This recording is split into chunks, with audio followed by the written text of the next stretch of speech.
The envelope from Harborstone Loan Services sat on my kitchen counter like a bomb disguised as a birthday card. According to the cheerful, bold lettering inside, my mortgage was paid in full, $312,000, vanished into a zero balance I never authorized. I stood in the fading light of a Tuesday afternoon, staring at the word, "Congratulations," and felt the blood drain from my face. I had not paid a dime. So who owned my home now? The envelope from Harborstone Loan Services sat on my kitchen counter, heavy with an implication I could not yet name. It was a Tuesday in mid-October, and the light coming through the window above the sink was thin and gray, the kind of New England afternoon that promised an early dusk. I had just come in from a 10-hour shift at the logistics center, my shoulders tight, my mind already drifting toward a hot shower and the leftover risotto in the fridge, but the mail had stopped me. Most mortgage mail is threatening or boring. It is either a demand for money or a notice about escrow adjustments that increases your monthly payment by $40.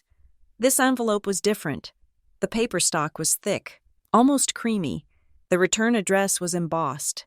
And when I slid my thumb under the flap and pulled out the single sheet of paper, a small, glossy insert fluttered to the floor. It was a picture of a gold key with a ribbon on it. Above the key, in cheerful, looped cursive, were the words, "Congratulations on your milestone." I picked it up, frowning, and then unfolded the letter. "Dear Ms.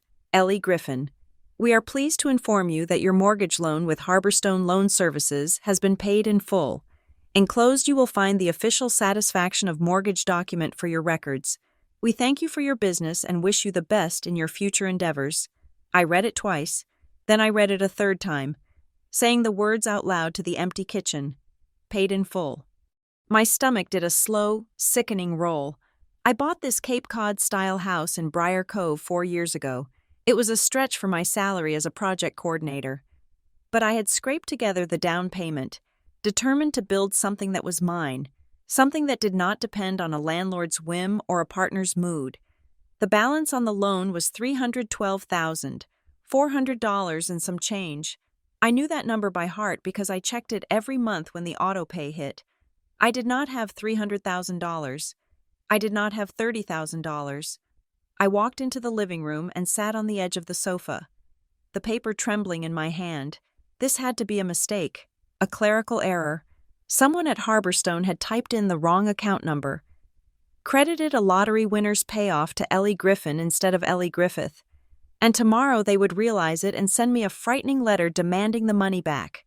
But as I stared at the account number at the top of the page, the dread deepened. It was my number. It was my address. I grabbed my phone and dialed the customer service number listed on the letterhead. The automated system was a maze of cheerful robotic voices asking me to press 1 for payments and 2 for balance inquiries.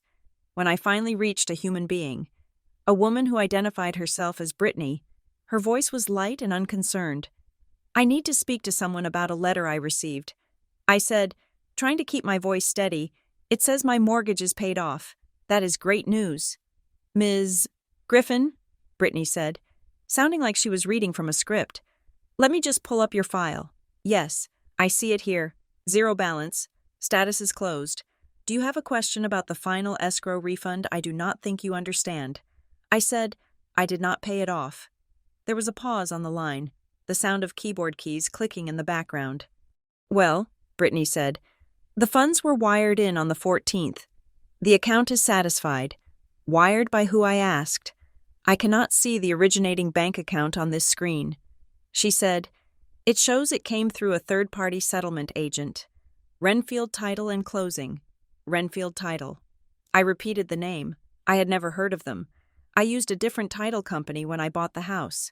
Why would a title company be paying off my mortgage? Usually that happens when you refinance or sell. Brittany said, her tone taking on a slight edge of impatience. "Did you sell the property?" "No," I said. "I am sitting in my living room. I did not sell anything. I did not refinance anything. I need to know who sent that money. I can only release transaction details to the verified account holder." She said, "I am the account holder." I said, my voice rising, "I just gave you my social security number and my mother's maiden name. I need to send a verification link to the email on file, she said. For security purposes. Fine, send it, I snapped. Sent, she said. Please confirm when you have clicked the link. I pulled the phone away from my ear and opened my email app. I refreshed the inbox. Nothing. I checked the spam folder. Nothing. I'm not getting it. I said, it went to the address on file. She said, sunshinegirl89@yahoo.com. I froze. That was an email address I had created when I was a sophomore in high school. I had not used it in more than a decade. I did not even know the password anymore. That is an old email. I said, I updated my contact info on the portal 2 years ago. The system defaults to the origination email for security on payoffs. She said, if you cannot access that email, you will have to submit a written request for records with a notarized affidavit of identity. It takes 7 to 10 business days. I am telling you I did not authorize this. I said, gripping the phone tight enough to hurt my knuckles. You cannot just accept $300,000 from a stranger and close my account without asking me, Ms. Griffin. Most people are happy when their debt goes away, she said, and now she definitely sounded annoyed. If there is an error, the title company would be the one to fix it. We just service the loan. Is there anything else I can help you with? I hung up. The silence in the house felt heavy, oppressive. I walked to the window and looked out at the street. The leaves were turning, brilliant oranges and reds against the gray sky. My neighbor across the street, Mr. Henderson, was raking his lawn. Everything looked normal, but inside my chest, a small, cold bird was fluttering its wings against my ribs. I opened my laptop and logged into my credit monitoring portal. I usually only checked it when I got a notification, but today I typed the password with shaking fingers. The dashboard loaded. There it was. Under Accounts, Harborstone Mortgage closed. Balance $0. It looked official. It looked final. I scrolled down, looking for recent activity. Under Inquiries, there was a new alert from 5 days ago. A soft pull. That meant someone had checked my credit for a pre-approval or a background check, but not for a specific loan application yet. The name of the company was Larchmont Capital Partners. I opened a new tab and searched the name. The website was a single page, sleek and minimalist, with a photo of a glass skyscraper that was definitely not in Briar Cove. Private equity, asset management, distressed real estate solutions. There were no faces, no phone numbers, just a contact form and a generic email address. Why was a private equity firm checking my credit? And why was a random title company paying off my house? I looked at the clock. It was 4:45. If I hurried, I could make it to Renfield Title and Closing before they closed at 5. I grabbed my keys and the letter. Renfield Title was located in a strip mall on the edge of town, sandwiched between a nail salon and a tax preparation office. The windows were tinted dark, and the sign above the door was peeling slightly at the corners. It did not look like the kind of place that handled $300,000 wire transfers. I pushed through the glass door and stepped into a reception area that smelled of stale coffee and copier toner. The carpet was a commercial gray, worn down in a path leading from the door to the front desk. Behind the high counter sat a woman with teased blonde hair and glasses on a chain, typing furiously. "Can I help you?" she asked without looking up. "My name is Ellie Griffin." I said, "I received a notice that you paid off my mortgage." The typing stopped. The woman looked up.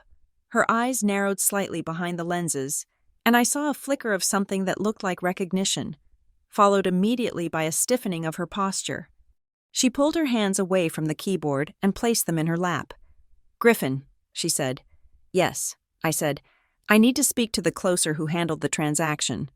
She glanced at a closed door behind her. There was a nameplate on it, but from this angle, I could not read it. "The closer is out for the day," she said. Her voice was flat. "Practiced. It is 10 minutes to 5. I said, "I just need to know who authorized the payoff." "Harborstone said it came from here. I cannot give out information on closed files without an appointment."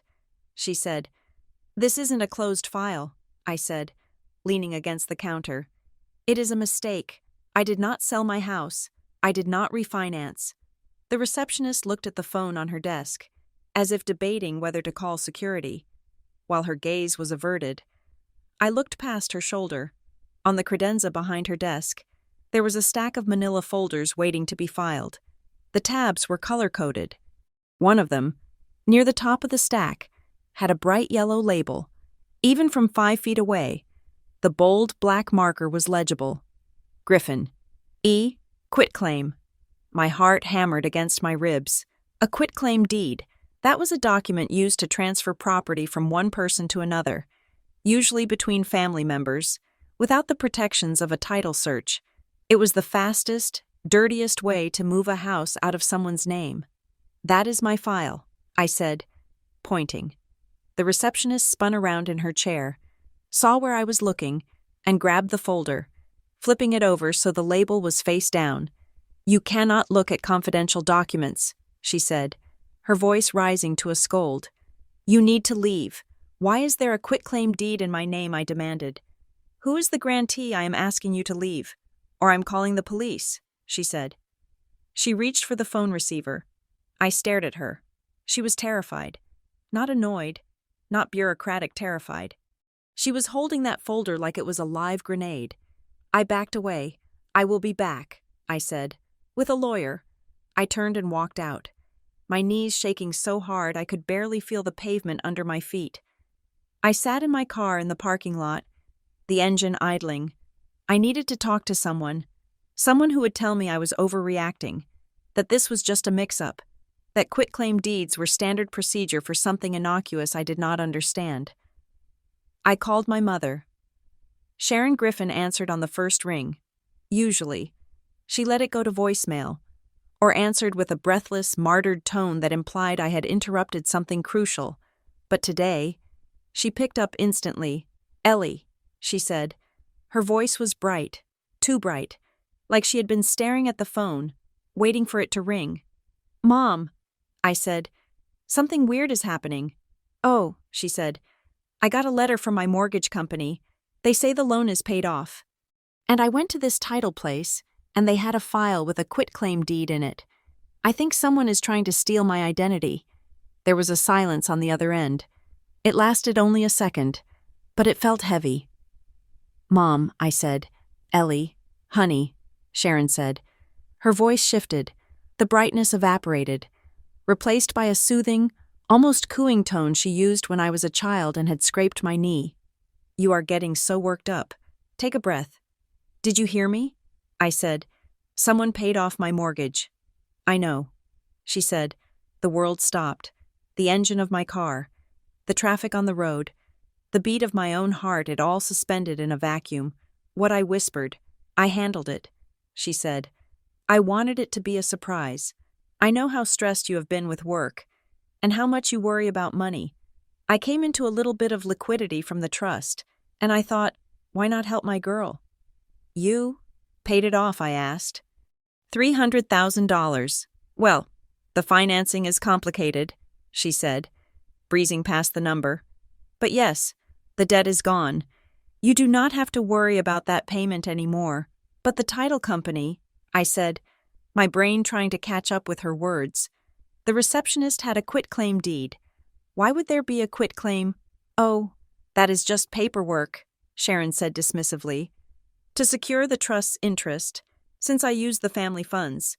We just have to structure it properly for tax purposes. It is nothing for you to worry about. I was going to bring the papers over for you to sign this weekend." For me to sign, I asked. "But the file, it looked like it was already done." "Ellie, you are being paranoid," she said, "and frankly, a little ungrateful. I just lifted a massive burden off your shoulders. Most daughters would be crying with joy." "I am not ungrateful," I said, but the word felt hollow. I felt a wave of confusion washing over me. Sharon had never been generous with money. She tracked every dime she ever lent me. When I needed braces in high school, she made me work at her cousin's diner for a summer to pay her back. "And how did you get into my account?" I asked. "Harborstone wouldn't tell me anything." "I am your mother," she said. "I have your information. Ellie, I helped you set up that loan. Remember, I just wanted to do something nice. Why do you always have to look for the sinister angle?" I rubbed my temples. My head was throbbing. It sounded plausible, in a twisted way. Sharon loved grand gestures that came with strings attached. Paying off my house so she could hold it over my head forever, that sounded exactly like her. I wish you had asked me. I said, if I asked, you would have said no. She said, you are so stubborn. Just go home. Have a glass of wine. And relax. We can look at the paperwork on Sunday. I am making a roast. I hung up, feeling like I had stepped off a spinning ride. I wanted to believe her. I wanted to believe that my mother had done a chaotic, intrusive, but ultimately loving thing. But the image of the receptionist's face stuck in my mind. That woman had not looked like someone preparing a surprise gift. She had looked like someone caught in the act. I drove home. When I pulled into my driveway, Tessa was sitting on her front porch, smoking a cigarette. She saw my car and waved, then stood up and walked across the lawn. Tessa Morano had been my best friend since we were 12. She worked as a paralegal for a criminal defense firm in Boston, and she had the kind of sharp, cynical mind that could dissect a lie in 3 seconds flat. You look like you saw a ghost, she said, leaning on my car door as I got out. I told her everything, the letter, the call, the visit to Renfield, and the conversation with Sharon. Tessa listened without interrupting, taking long drags on her cigarette. When I finished, she dropped the butt on the driveway and crushed it with the heel of her boot. Ellie, she said, that is not right. I know. I said, but she said it was a surprise. Bull. Tessa said, listen to me. In my line of work, we see this. A paid-in-full notice is the best way to mask a title transfer. If the mortgage is open, the bank holds the deed. If the mortgage is satisfied, the deed is released. If someone has a forged deed ready to go, that is the moment they strike. They pay off the bank so the bank stops watching, and then they file the transfer. But she is my mother. I said, she is Sharon. Tessa corrected. And she said she used trust money, Ellie. Your grandfather's trust dried up 10 years ago. Where did she get 300 grand? I stared at her. I did not have an answer. And the quitclaim, Tessa continued. If she filed a quitclaim, she is not securing an interest. She is taking the title. A quitclaim says, I, Ellie Griffin, give up all my rights to this property. If that document is recorded, you do not own this house anymore. I felt the blood drain from my face again. Come inside, I said. We went into my house. It felt different now. The walls, the floors, the smell of my vanilla candle. It all felt fragile, temporary. I went to the hall closet where I kept my important documents. I had a fireproof accordion folder on the top shelf. I pulled it down and carried it to the kitchen table. The clasp was undone. I froze. I always latched the clasp. I opened the flap. The folders inside were messy, shuffled out of order. My birth certificate was there. My car title was there. But the folder labeled house was thin. I pulled it out. The original purchase contract was there. The inspection report. But the copy of the warranty deed, the piece of paper that proved I owned the land, was gone. Someone was here. I whispered. Tessa looked around the kitchen. The back door. I checked it, locked, but Sharon had a key. I had given it to her 3 years ago when I went to Europe for 2 weeks, so she could water the plants. I never asked for it back. She came in here. I said, my voice trembling. She went through my things. Check everything else. Tessa said, jewelry, electronics. I ran upstairs. My jewelry box was untouched. My spare laptop was on the dresser. Nothing was missing. They did not come to rob you, Tessa said from the doorway. They came for the paperwork. They needed your signature to trace it, or the deed to get the legal description right. I sat down on the edge of my bed. I felt violated. The idea of my mother standing in my bedroom, rifling through my closet while I was at work, made my skin crawl. We are going to the Registry of Deeds tomorrow, Tessa said. First thing, you need to see what is on the record. I barely slept that night. I lay in the dark, listening to the settling noises of the house. Every creak sounded like a footstep. I kept replaying conversations with Sharon over the last month. She had been so helpful lately. I am in the neighborhood. I will drop off some soup. I noticed your hydrangeas look thirsty. I will water them while you are in the city. I will check your mail. Do not worry. Access. She was not being kind. She was establishing a pattern of access. The Briar Cove Municipal Registry Office was located in the basement of the town hall. It was a windowless room filled with rows of computers and heavy bound books. The air smelled of dust and floor wax. I walked in at 8:15 in the morning. Tessa had to go to work, so I was alone. I went to the clerk's counter. I need to pull the property record for 42 Briarwood Lane. I said, "The clerk," a young man with a beard and a coffee stain on his tie, typed the address into his terminal. "Griffin?" he asked. "Yes," I said. He clicked the mouse a few times. The printer behind him whirred to life. "Here's the most recent activity," he said. He handed me a warm sheet of paper. I looked at it, and the floor seemed to tilt beneath me. It was a copy of a quitclaim deed. Grantor Ellie Griffin, Grantee Cedar Hollow Holdings, LLC, date September 24th, 3 weeks ago. I scanned down the page. There, at the bottom, was a signature. Ellie Griffin. I stared at it. It was my name.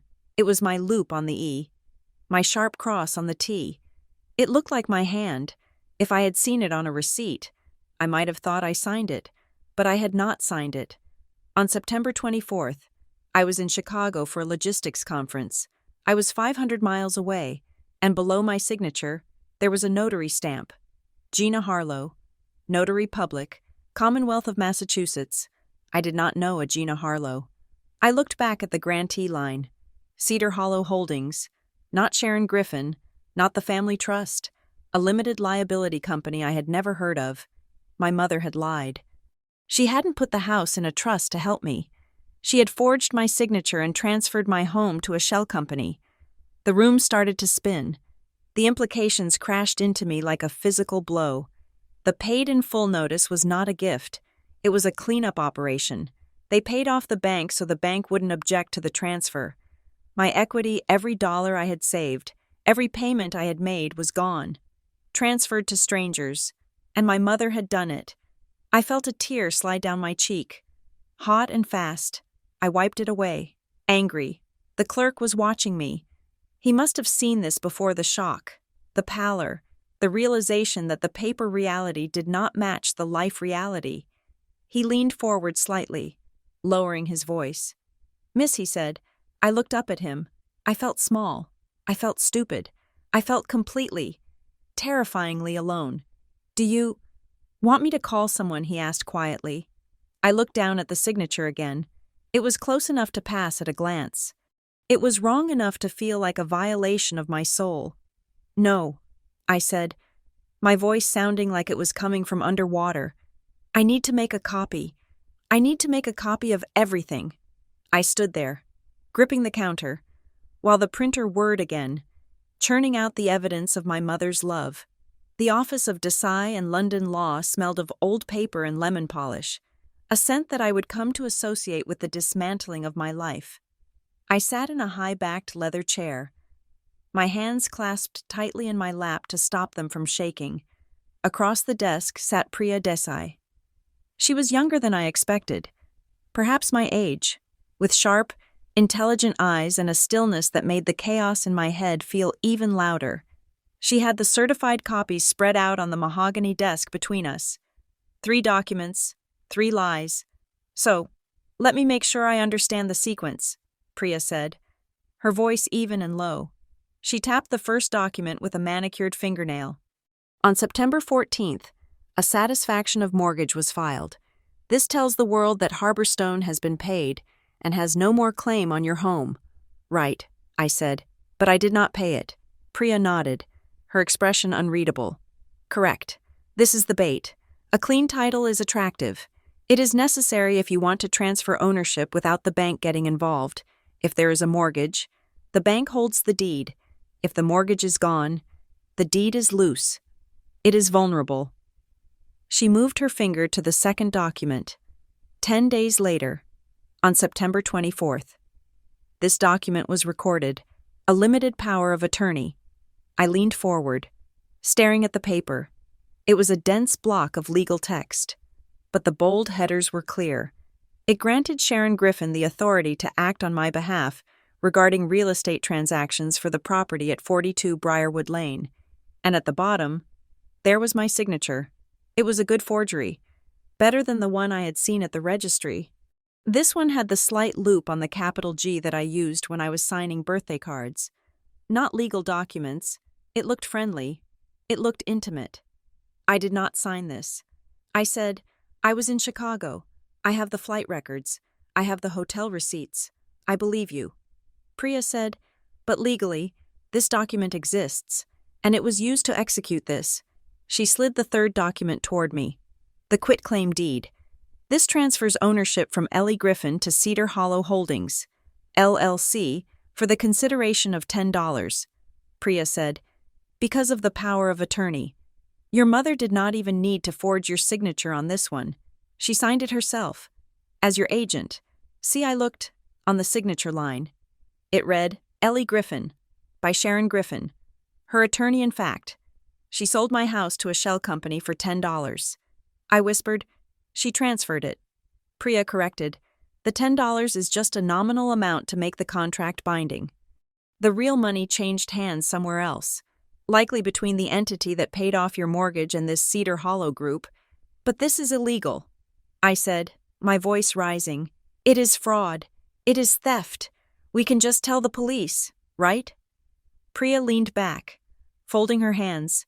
Civil fraud and criminal fraud are different animals. Ellie, she said, the police will look at this power of attorney, see a family dispute, and tell you it is a civil matter. They will see that the mortgage was paid off, which means you suffered no financial loss in their eyes. In fact, on paper, you are $300,000 richer. I felt sick. So she gets away with it, I asked. No, Priya said. And for the first time, her eyes hardened.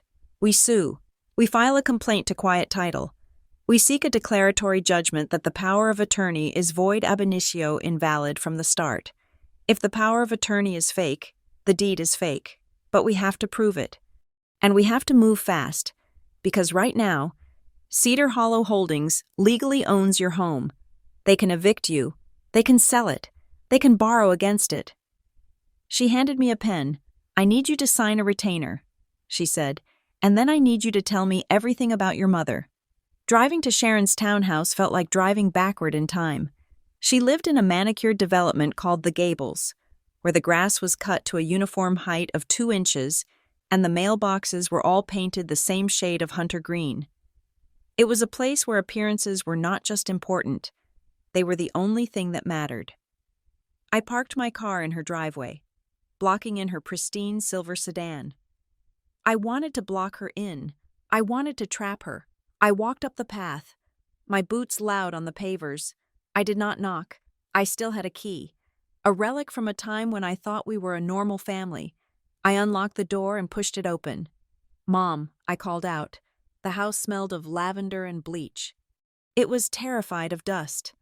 I walked into the living room, and there she was, sitting in her favorite armchair, a book open on her lap, a cup of tea on the side table. My stepfather, Ray, was standing by the window, looking out at the bird feeder. Sharon looked up. She wore a cashmere cardigan and a look of mild surprise that I knew was rehearsed. Ellie, she said, you should have called. I would have put out some cheese. I walked over to the coffee table and slammed the certified copies down on top of her Better Homes and Gardens magazine. Cut the act. Sharon, I said. Ray flinched. He did not turn around. He kept watching the birds. Sharon looked at the papers, then up at me. Her face crumpled. It was instantaneous. Her lower lip trembled, and her eyes filled with tears. I was waiting for you to find out, she said, her voice shaking. I wanted to tell you, but you have been so hostile lately. You forged my signature. I said, you drafted a fake power of attorney. You stole my house. I saved you, she cried. Standing up, she reached for me, but I took a step back. Ellie, you were drowning. I saw your credit card bills. I know how much you struggle. I wanted to secure your future. Putting the house in the LLC protects it. It protects you from creditors. My mortgage was current, I shouted. I have an 800 credit score. I do not need protection from creditors. I need protection from you. She wiped her eyes with a tissue she pulled from her sleeve. You do not understand finance.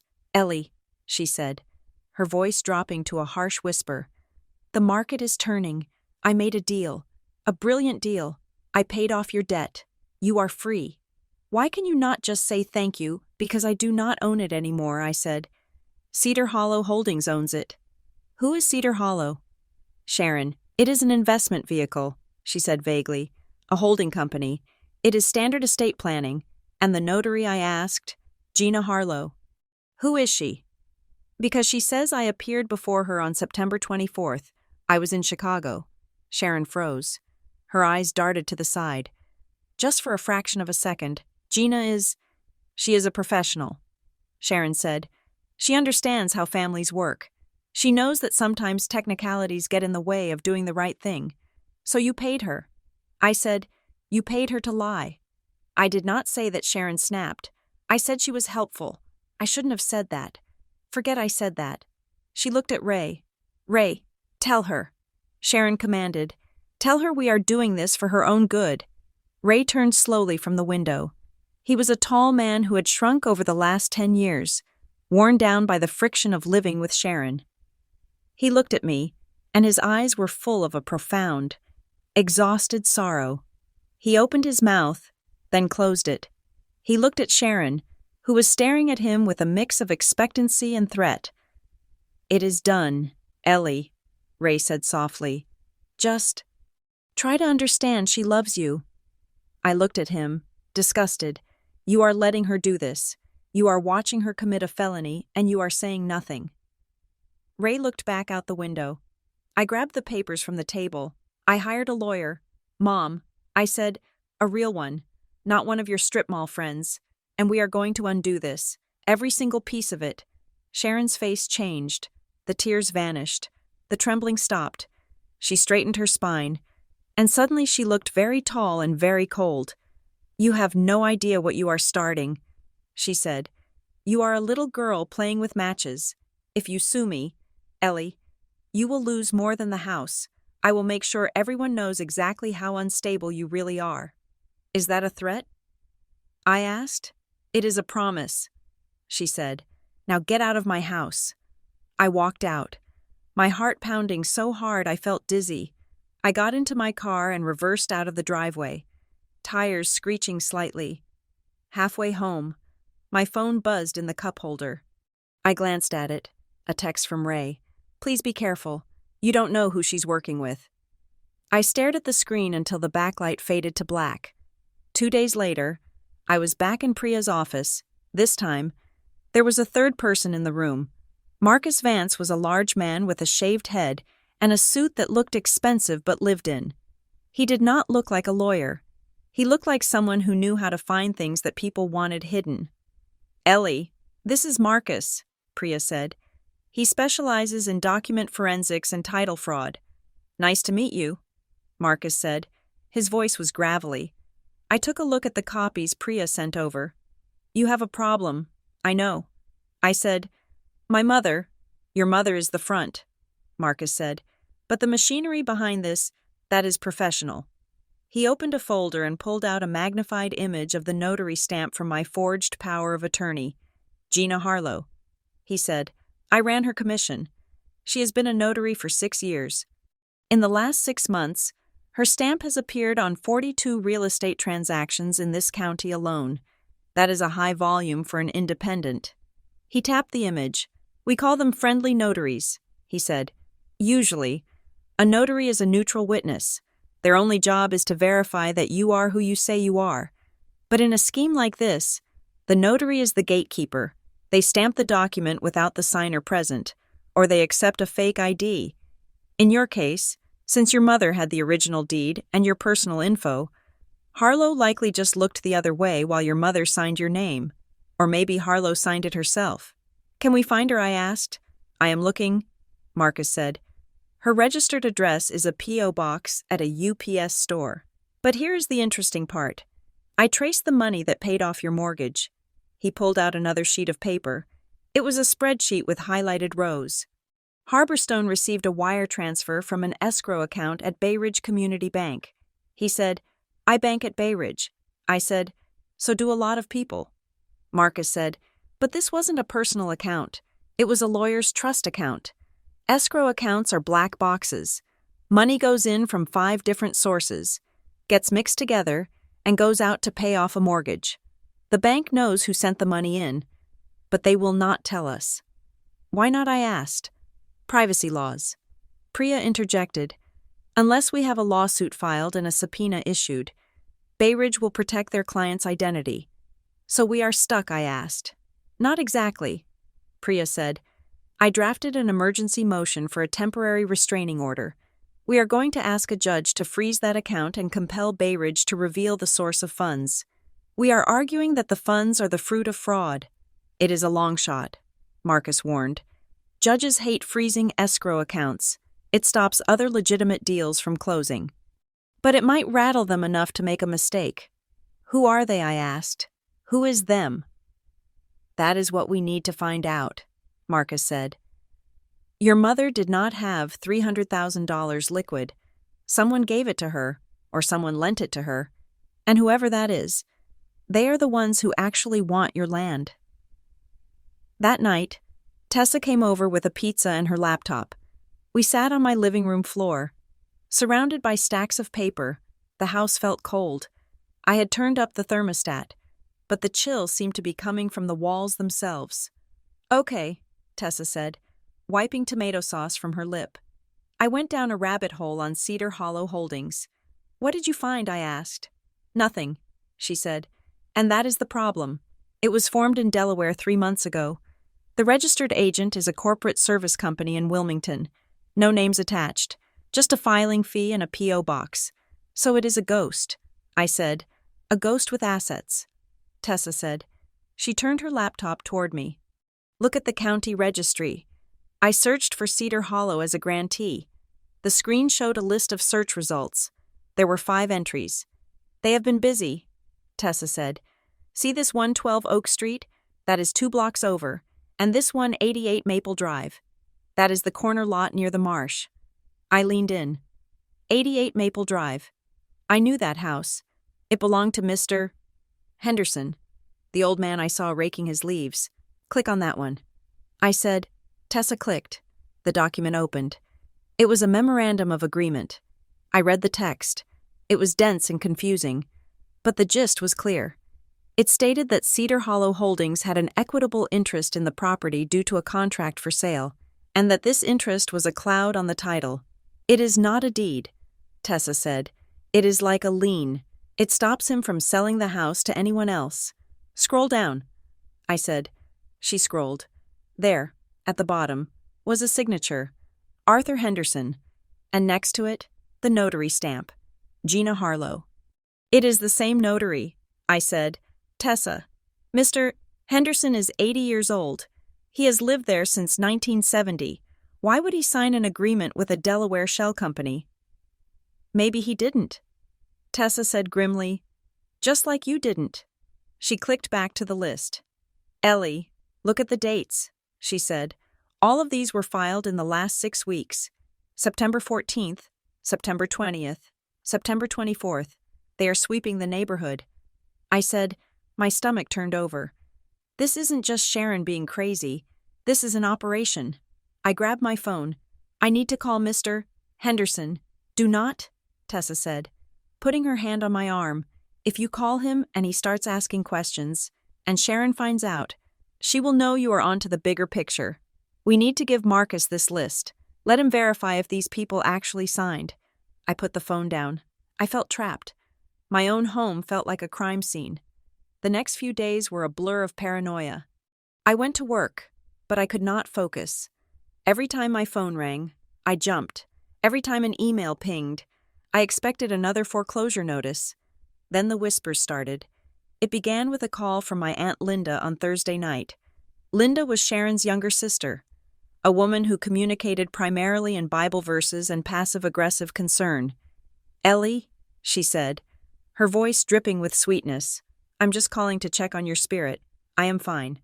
Aunt Linda, I said, cradling the phone against my shoulder while I washed dishes. Are you? She asked. Sharon told me about the trouble. What trouble? I asked, scrubbing a plate harder than necessary. She said you are having some confusion about your finances. Linda said that you have been under a lot of stress at work and it is starting to affect your memory. My memory is fine. I said, Sharon stole my house. Linda, oh, honey. Linda sighed. See, that is what she was worried about. That paranoia. Sharon showed me the paperwork. Ellie, she showed me where you signed. She is only trying to help you manage your debt. She is so worried you are having a breakdown. She forged my signature, I shouted. Linda clicked her tongue. There is no need to yell. We love you. Ellie. But maybe you should see someone, just to get evaluated. There is no shame in chemical imbalances. I hung up on her. I stood in the kitchen, breathing hard. Sharon was good. She was so incredibly good. She was inoculating the family against the truth. If I screamed fraud, I was crazy. If I fought back, I was ungrateful. She had built a fortress of concern around her crime. I needed to get out of the house. I grabbed my jacket and went for a run. I ran until my lungs burned, pounding the pavement of Briar Cove, looking at the dark windows of my neighbors' houses. Which ones were real? Which ones belonged to Cedar Hollow? When I turned onto my street, I saw a car idling in front of my house. It was a dark sedan. As soon as I appeared under the streetlight, the sedan shifted into gear and drove away slowly. I could not see the license plate. I walked up my driveway, sweat cooling on my skin. I reached for my keys. I slid the key into the front door lock. It went in halfway and stopped. I jiggled it. Nothing. I pulled it out and tried again. It hit a hard metal stop. My heart began to hammer. I tried the knob. Locked. I went to the back door. Same thing. The key slid in but would not turn. Panic, cold and sharp, spiked in my chest. I ran back to the front door. I pounded on the wood. Hello, I yelled. Is anyone in there? Silence. The house was dark. Then I saw it. A piece of paper taped to the glass of the storm door. Right at eye level. It was not handwritten. It was printed on heavy bond paper with a company letterhead. Notice to occupant. This property is under the management of Hearthline Property Management. The locks have been changed to secure the asset. For access or to retrieve personal property, please contact the property manager immediately. 5550-192-244. I stared at the note. Secure the asset. I was the asset. Or rather, the house was the asset. I was just the obstruction. I stood on my own front porch, shivering in my running clothes, holding a useless key. My car keys were inside. My wallet was inside. My phone was in my pocket. Thank God. But the battery was at 12%. I looked through the window. I could see my living room, my couch, the book I had left on the coffee table. It was all right there, 3 feet away.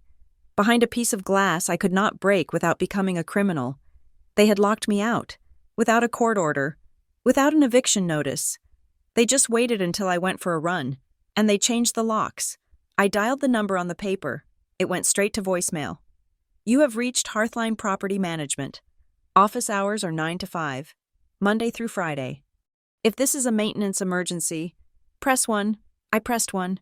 Please leave a message, the robotic voice said. I hung up. I wanted to scream. I wanted to throw a brick through the window, but I heard Priya's voice in my head. Do not give them ammunition. Do not look unstable. I dialed Tessa. Tessa, I said, my voice breaking. Ellie, what is wrong? I am locked out, I said, sliding down the door frame to sit on the cold concrete. They changed the locks. Tessa. My mother. Cedar Hollow. Someone changed the locks while I was running.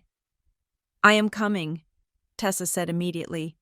Do not touch anything. Do not break in. I am coming to get you. I sat there in the dark, knees pulled to my chest, staring at the suburban street. The wind rustled the dry leaves in the yard that wasn't mine anymore. I looked at the note again. Call the property manager. It was polite. It was official. It was the most violent thing that had ever happened to me. I realized then that Ray was right. I did not know who I was fighting. Sharon was the face, but this efficiency, this speed, this was a machine, and I had just been chewed up and spit out on my own doorstep. The morning sun hit the vinyl siding of Tessa's house with a brightness that felt mocking. I had slept in my clothes on her sofa, waking up with a stiff neck and a taste of metal in my mouth. My own house was just across the street, standing silent and locked, occupied by a ghost entity called Hearthline Property Management. At 9 o'clock sharp, I dialed the number on the notice again. This time, a human answered. Hearthline Property Management, a woman said. Her voice was crisp, efficient, and completely devoid of warmth. My name is Ellie Griffin, I said, gripping Tessa's landline phone because my cell was charging in the kitchen. I am the owner of 42 Briarwood Lane. Someone changed my locks last night. One moment, please, she said. I heard the click of a keyboard. The silence stretched for 30 seconds. Ms. Griffin, the woman returned. I see the file here. We have taken over management of the asset on behalf of the new stakeholder. Cedar Hollow Holdings. The lock change was a standard preservation measure. Preservation, I nearly shouted. I live there. My clothes are there. My food is there. You locked me out of my own home. We understand this can be an inconvenient transition, she said, as if she were talking about a flight delay. However, since the title has been transferred, you are currently classified as an unauthorized occupant. I am not an occupant. I said, I am the owner. The deed transfer was fraudulent. That is a legal matter between you and the stakeholder, she said smoothly. We just manage the physical asset. However, we are authorized to offer you a temporary solution. What solution, I asked. If you wish to regain access to the property to retrieve personal items or continue residency, you can sign a temporary occupancy agreement. It verifies your tenancy and sets a month-to-month rental rate while the ownership dispute is resolved. We can email it to you right now. Rent. I choked out the word. You want me to pay rent for my own house? It is a standard indemnity clause. Ms. Griffin. It protects all parties. Once you sign and provide a security deposit, we can issue you a new code for the smart lock. I hung up. I slammed the receiver down hard enough to rattle the base. My hands were shaking. They wanted me to sign a lease. They wanted me to acknowledge, in writing, that I was a tenant. If I did that, I would be admitting that Cedar Hollow was the landlord. I would be validating their theft. I called Priya immediately. Do not sign anything, Priya said, her voice sharp and urgent. Absolutely not. That agreement is a trap. If you sign a lease, you are conceding their title claim. You become a tenant, and they can evict you for non-payment or lease violations in housing court, which is much faster than Superior Court. So I am homeless, I asked, looking out the window at my front door. No, Priya said. I am filing an emergency ex parte motion for injunctive relief right now. We are going before Judge Edens at 2 o'clock. I am arguing that this is an illegal lockout and a constructive eviction. I need you to sit tight. Do not try to break in. Do not talk to them again. I spent the rest of the day pacing Tessa's living room. I felt a profound sense of humiliation that was physical, like a bruise. I was 32 years old. I was a project coordinator who managed million-dollar logistics schedules. I paid my taxes. I recycled. And yet, with a few pieces of paper and a changed lock, I had been reduced to a squatter in the eyes of the world. Tessa came home at lunch to check on me. She brought sandwiches, but I could not eat. While you were pacing, Marcus found something, Tessa said, opening her laptop. I sat down next to her. What, the notary, she said. Gina Harlow? Marcus ran a deep trace on her commission history. Tessa explained. It turns out Gina Harlow isn't just a rogue notary. She has been commissioned at 4 different addresses in the last 5 years. But look at this one. She pointed to an address on the screen. 1400 Pine Street. Suite B. That was her address 2 years ago, Tessa said. Marcus cross-referenced it. Suite B is the registered office of a company called Everpine Legacy Group. Everpine, I asked. I have never heard of them. They bill themselves as a boutique estate planning firm, Tessa said. Wills, trusts, elder care, financial management, estate planning. I repeated, that is what Sharon said. She said she was doing estate planning for the family. Exactly, Tessa said. Marcus thinks Gina Harlow works for Everpine. Or at least, she did. Where is their office now? I asked. Just outside of town, Tessa said. Near the mall. I stood up. I am going there. Ellie. Wait, Tessa said. You cannot just storm in. I am not going to storm in, I said, grabbing my jacket. I am going to be a customer. Everpine Legacy Group was located in a quiet, single-story professional park. Tucked between a dentist and a chiropractor, the sign was tasteful, etched in slate gray with a stylized pine tree logo. I checked my reflection in the car mirror. I looked tired, but if I put on my sunglasses and held my posture right, I could pass for a grieving daughter looking to settle affairs. I walked inside. The waiting room was plush, decorated in soothing beige tones with soft instrumental music playing from hidden speakers. It was designed to make you feel safe. It was designed to make you trust. There was no receptionist at the desk, just a bell. I did not ring it. I stood there, listening. Down the hallway, a door was slightly ajar. I could hear voices. Need the Harborstone packages by Friday, a woman's voice said. The liquidity event is scheduled for the 1st.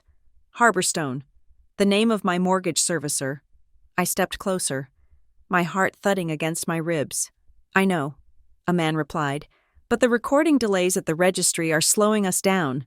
Did we get the quitclaim on the Plotner property? Yes. The woman said, Gina stamped it yesterday. Just make sure it goes in the Cedar/Briar Cove cabinet before you leave. I froze. Harborstone. Gina. Cedar. Briar Cove. It was an assembly line. They were not just stealing my house. They were processing neighborhoods. I took a step toward the hallway, needing to see. I needed to see a face. Suddenly, the front door chime rang behind me as someone entered. I jumped, spinning around. A young man in a polo shirt stood there, holding a delivery box. Can I help you? He asked, looking confused. I am here for an appointment, I stammered, with Gina. The man frowned. Gina. She is usually in the back. Let me ring the bell. He reached for the desk bell. No, that is okay, I said, backing toward the door. I am early. I will wait in my car. I turned and walked out, forcing myself not to run. As I reached the parking lot, I saw a woman walking toward the building from a side entrance. She was smoking a cigarette, holding a phone to her ear. She had dyed red hair and a tired, hard face. She looked at me as I passed. Her eyes were flat, assessing. I got into my car and locked the doors. I had seen enough. Everpine Legacy Group was the engine. Sharon was just the fuel. I went back to Tessa's house. It was late afternoon. Priya texted me. Judge granted the order. Sheriff is meeting us at your house at 6. I felt a surge of relief, followed immediately by dread. I was getting my house back, but I knew it wouldn't feel the same. At 5:30, a car pulled into Tessa's driveway. It was Sharon's silver sedan. My stomach dropped. How did she know I was here? Tessa was in the shower. I was alone in the living room. I watched through the curtains as Sharon got out of the car. She was holding a white bakery box. She looked immaculate, wearing a camel-colored coat and a silk scarf. She walked up to the door and knocked. A polite, rhythmic rap, rap, rap. I opened the door. Sharon smiled. It was a terrifying expression because it did not reach her eyes. Hello, Ellie, she said. I brought almond croissants. I know they are your favorite. She tried to step inside, but I blocked the doorway. What do you want? Sharon, I asked. I heard about the lockout, she said, her voice dripping with sympathy. I told them not to do that. These property management companies can be so aggressive. I am so sorry you had to sleep on a sofa. You did this. I said, you and Everpine. Sharon's smile flickered at the mention of the name. She paused, adjusting the box in her hands. I am trying to fix it. Ellie, she said, that is why I am here. I have a solution. I do not want your solutions. I said, I want my deed. Listen to me, she said, lowering her voice. The legal fees are going to destroy you. That lawyer you hired. She will bleed you dry and you will still lose. These people. Cedar Hollow. They have resources you cannot imagine. Who are these people? I asked. I thought you said it was your trust. It is complicated, she said. But I can make it stop. I can get them to pause the eviction. How you move back in, she said. But not as the owner. Not yet. You move in under my supervision. We sign a caretaking agreement. It shows the court that you are being looked after. We tell everyone this was a misunderstanding caused by your health issues. My health issues, I repeated, incredulous. We can say it was stress, she said quickly, or early onset. Confusion. If we present a united front, I can get the title fixed eventually. But you have to trust me. You have to stop digging. You want me to declare myself incompetent. I said, you want me to tell the world I'm crazy so you can cover your tracks. I want to save you, she hissed. The veneer of the loving mother cracked. Her face contorted. You are in over your head, Ellie. You are playing with people who do not care if you end up on the street. I am not signing anything. I said, and I am not stopping. I know about Everpine. I know about the other houses. Sharon went very still. The bakery box tilted in her hands. You are ungrateful, she whispered. After everything I have sacrificed. Get off my porch, I said. She stepped closer, invading my space. The scent of her expensive perfume was suffocating. If you keep pushing, she said softly, you will lose more than the house. There are things about this family you do not know. Things I have kept buried to protect you. Do not make me dig them up. Is that a threat? I asked. It is a warning, she said. She turned and walked back to her car, her heels clicking on the pavement. She did not look back. Half an hour later, a sheriff's cruiser pulled up to my house across the street. Priya's car followed. I ran across the lawn to meet them. Ms. Griffin, the deputy asked. He was a large man with a weary expression. Yes, I said, I have an order here from Judge Eddins restoring possession to the plaintiff. He said, he looked at the house. Do you have a locksmith? I called one. Priya said, he is 5 minutes out. We waited in the driveway. The deputy leaned against his car, arms crossed. Priya stood next to me. Did she come to see you? Priya asked quietly. Yes, I said. She offered to let me move back in if I pretended to be incompetent. Standard play, Priya said. Establish a narrative of mental instability to discredit the plaintiff. We need to be very careful. Ellie. If she files for a conservatorship, this gets much messier. The locksmith arrived and drilled the lock. It took less than 2 minutes. The door swung open. I walked into my house. It was silent. The air was stale. I turned on the lights. The living room looked normal. The kitchen looked normal. I ran upstairs to my office. The door was open. I always kept it closed. I walked in. My desk drawers were pulled out. Papers were scattered on the floor. My scanner was gone. The empty square of dust on the desk where it used to sit glared at me. Why would they take a scanner? I whispered. To digitize, Priya said from the doorway. If they have your scanner, they might have the cache of everything you ever scanned. Tax returns, ID cards, signatures. I looked at the desk surface. There was a single piece of paper lying in the center, weighed down by my stapler. I picked it up. It was a photocopy of my birth certificate, but it was different. It was the long-form version, the one with the hospital details and the footprints. I kept the original in the fireproof box in the closet. Across the bottom of the copy, someone had written in thick black marker, "You don't want this." I stared at it. What did I not want? My own birth certificate. The truth. Priya looked at it over my shoulder. Is this your handwriting? She asked. No, I said. It looks like Sharon's, but jagged, rushed. We are bagging this, Priya said. It is evidence of unlawful entry and intimidation. I sank into my desk chair. I felt violated in a way that went deeper than the property line. They had been in my room. They had touched my history. The next morning, I met Marcus and Priya at a coffee shop downtown. I felt safer in public. Marcus looked tired. He had a stack of papers in front of him. I followed the money, Marcus said without preamble. And I asked, "It is a shell game," he said. "The wire that paid off your Harborstone mortgage came from the Bay Ridge escrow account, but I have a contact at Bay Ridge who owes me a favor." He gave me a peek at the incoming ledger. He slid a paper across the table. The money that fed the escrow account came from Larchmont Capital Partners. Marcus said, "Larchmont." I said, "That is the company that did the soft pull on my credit." "Exactly," Marcus said. "Here is how the scam works. It is called a distressed asset manufacture." He used his coffee cup as a prop. "This is your house," he said. "You have a mortgage. You are paying it. You are safe. Larchmont wants your house, but they cannot buy it because you won't sell. So, they use a front your mother to forge a transfer to Cedar Hollow, but the bank still holds the mortgage lien. If Cedar Hollow tries to take the house, the bank will object, so they pay off the bank." Priya said, nodding. "Right," Marcus said. "Larchmont wires $300,000 to pay off your loan. Harborstone sends the paid-in-full notice. You stop making payments because you think the loan is gone. But it is gone," I said. "For now." Marcus said, "But here is the trap. Larchmont isn't a charity. They did not give you that money.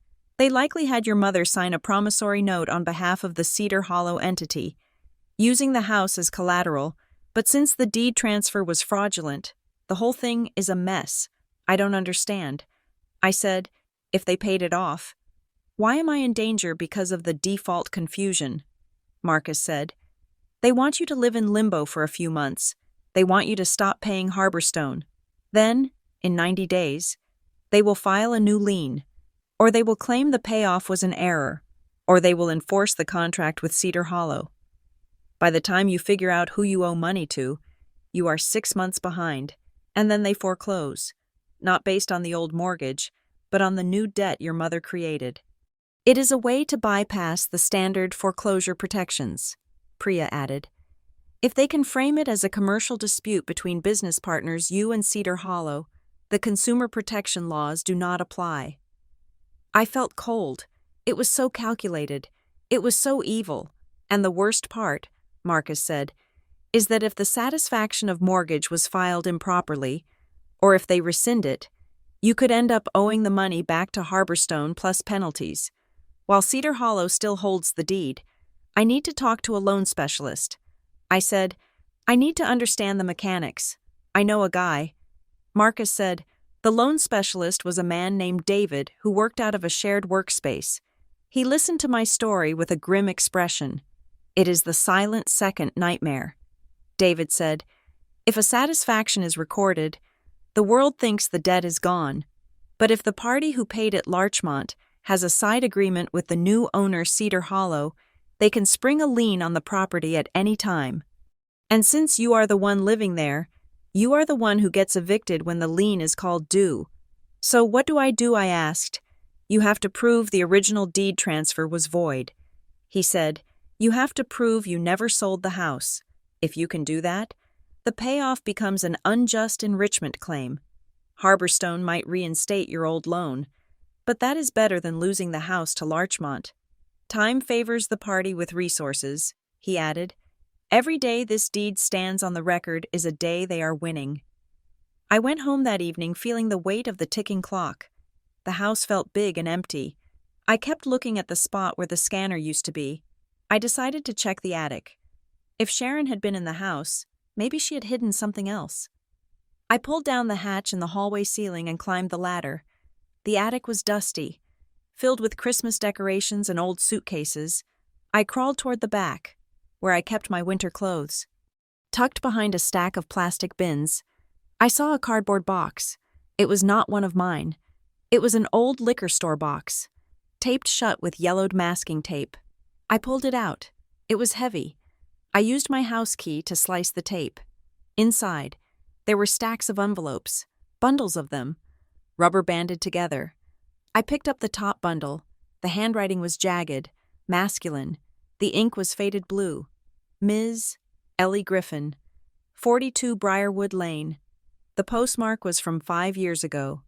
I looked at the return address. Daniel Griffin, North Alder, Vermont, my father. I had not seen my father since I was 7 years old. Sharon told me he had abandoned us. She told me he was a drunk, a gambler, a man who didn't care if we starved. She said he disappeared because he didn't want the burden of a daughter. I opened the first letter. My hands were trembling so hard I tore the envelope. Dearest Ellie, I am writing this to your work address because Sharon sends the others back. I hope this finds you. I want you to know that I did not leave. I was pushed. I refused to sign the papers she wanted for the business. And she told the police I threatened her. It wasn't true. None of it was true.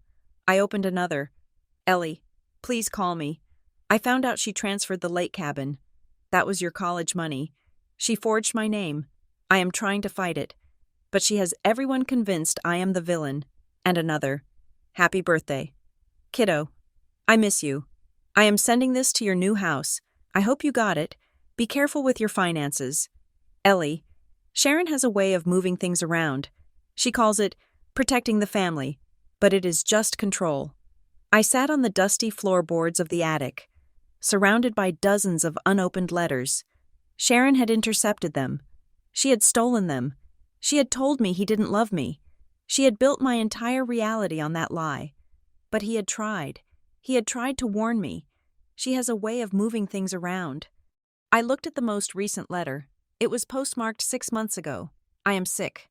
Ellie, I don't know how much time I have. I have kept records.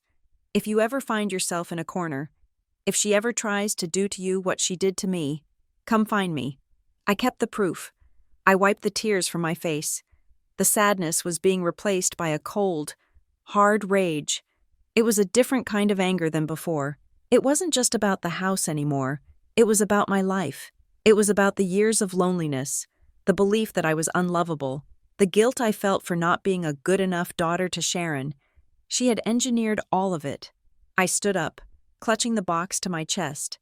I was not just fighting for a mortgage. I was fighting a war that had started 20 years ago. And now, I had a weapon. I had Daniel Griffin. The attic smelled of dry pine and old insulation, a scent that would forever remind me of the night my history unraveled. I sat cross-legged on the rough floorboards, surrounded by the ghosts of my father's voice. The box I had found was not just a collection of letters. It was a dossier of survival. I read them in chronological order, my flashlight beam cutting through the dust motes. The early letters, written just after the divorce, were desperate. I did not miss your recital. Ellie, one read, dated 20 years ago. Sharon told me the wrong time. I was in the parking lot for 2 hours waiting for you to come out. But as the years went on, the tone shifted from heartbreak to warning. The letters from my teenage years were less about missed visits and more about money. I found out she opened a credit card in your name. A letter from 7 years ago said, I called the bank and flagged it, but she has the social security number. You need to check your report.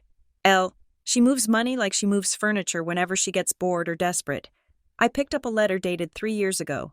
She used my signature on the loan modification for the old house. I never signed it. She has a way of tracing things. She uses a light box. I saw her do it once with a vendor contract for Ray's business. She blamed me for the debt, said I was gambling. It is her favorite lie. If she ever tells you I stole from her, ask to see the bank transfer. It never exists. I lowered the paper. The silence in the attic felt heavy, pressing against my eardrums, my entire life. Sharon had painted Daniel Griffin as a chaotic, irresponsible wreck who left us to drown in his financial mess. But the man in these letters was lucid, he was detailed, and he was terrified for me. Use a light box. I thought of the missing scanner in my office. Sharon had upgraded from light boxes to digital captures. She wasn't just impulsive. She was evolving. I needed to find him. The return address on the last envelope, postmarked 6 months ago, was a P.O. box in North Alder, Vermont. But the letter inside mentioned a physical address. I am renting a room above a garage on Miller Road. It is quiet here. I pulled out my phone and dialed the number he had written at the bottom of the page. We are sorry. The number you have reached is no longer in service. I dialed it again. The the same mechanical rejection. I am going up there. I said to the empty attic. I climbed down the ladder, clutching the box. I called Tessa immediately. Pack a bag, I said. We are going to Vermont. Before we left, I had to stop at Desai in London. Priya had summoned me for an update on the discovery process. The conference room table was covered in stacks of paper, distinct piles for each subpoena target. We got the initial production from Bay Ridge Community Bank and Renfield Title. Priya said, she looked grim, and we found a pattern. She slid 3 documents toward me. This is your payoff statement, she said. Look at the font on the header. It was a standard sans serif font. Now look at these 2, she said. They were payoff statements for 2 other properties in Briar Cove. The formatting was identical. The line spacing was identical. Even the erratic spacing after the colons was the same. These were not generated by different bank branches. Priya said, these were generated by the same template. Someone is typing these up on a home computer and printing them to look like official bank correspondence. Marcus Vance was standing by the window, chewing on a toothpick. He turned around, and I found out who is helping her, he said. He sat down and opened his notebook. I tracked down a former administrative assistant from Everpine Legacy Group. He said, her name is Chloe. She quit 3 months ago because she said the office vibe was getting weird. Weird how I asked. She said Sharon was a frequent flyer. Marcus said, she came in 2 or 3 times a week. She was not a client. Ellie, she was a partner. Chloe said the owner of Everpine, a guy named Lawrence Silvers, introduced Sharon as a consultant who was helping to consolidate family assets for high-net-worth clients. Consolidate, I repeated. That is a nice word for theft. It gets worse, Marcus said. Chloe remembers one specific day. Sharon came in with a USB drive. She was very specific about who handled it. She gave it to Gina Harlow, our friendly notary, and told her, be careful with this. It has the master file on it. The master file, Tessa asked. Chloe saw the label on the drive. Marcus said, he looked at me, his expression serious. It was labeled Ellie Signature. The air left my lungs. She digitized my signature. I whispered, that is why they took the scanner. She scanned my signature in high resolution so she could paste it onto anything. The quitclaim, the power of attorney, the letters to the bank. She stole your identity. Marcus said, not just your credit, your hand, your consent. I felt a wave of nausea. It was so intimate. My signature was me. It was my promise. And she had it on a thumb drive, pasting it onto felonies while I was at work. We are going to Vermont, I said, standing up. My father knew. He tried to warn me. He might have evidence of how she did it before. Go, Priya said. But keep your phone on.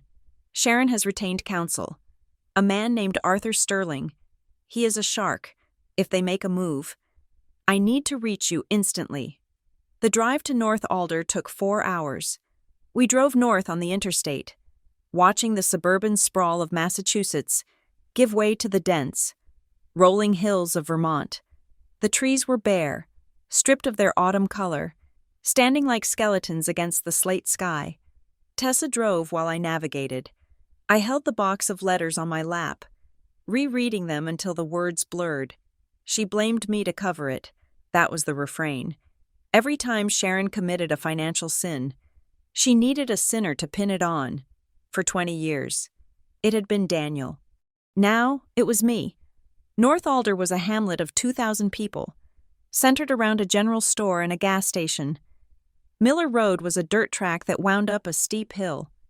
We found the house. It was a small, white clapboard farmhouse with a detached garage. There was a pickup truck in the driveway, but it wasn't the one my father used to drive. I got out. The air was biting cold. A man came out of the farmhouse, wiping grease on a rag. He looked to be in his 60s, wearing a flannel shirt and suspenders. "Can I help you?" he asked, eyeing my Massachusetts license plates. "I am looking for Daniel Griffin." I said, "He said he rented a room here." The man's face softened, but his eyes remained guarded. "Dan," he said, "you are the daughter." "Yes."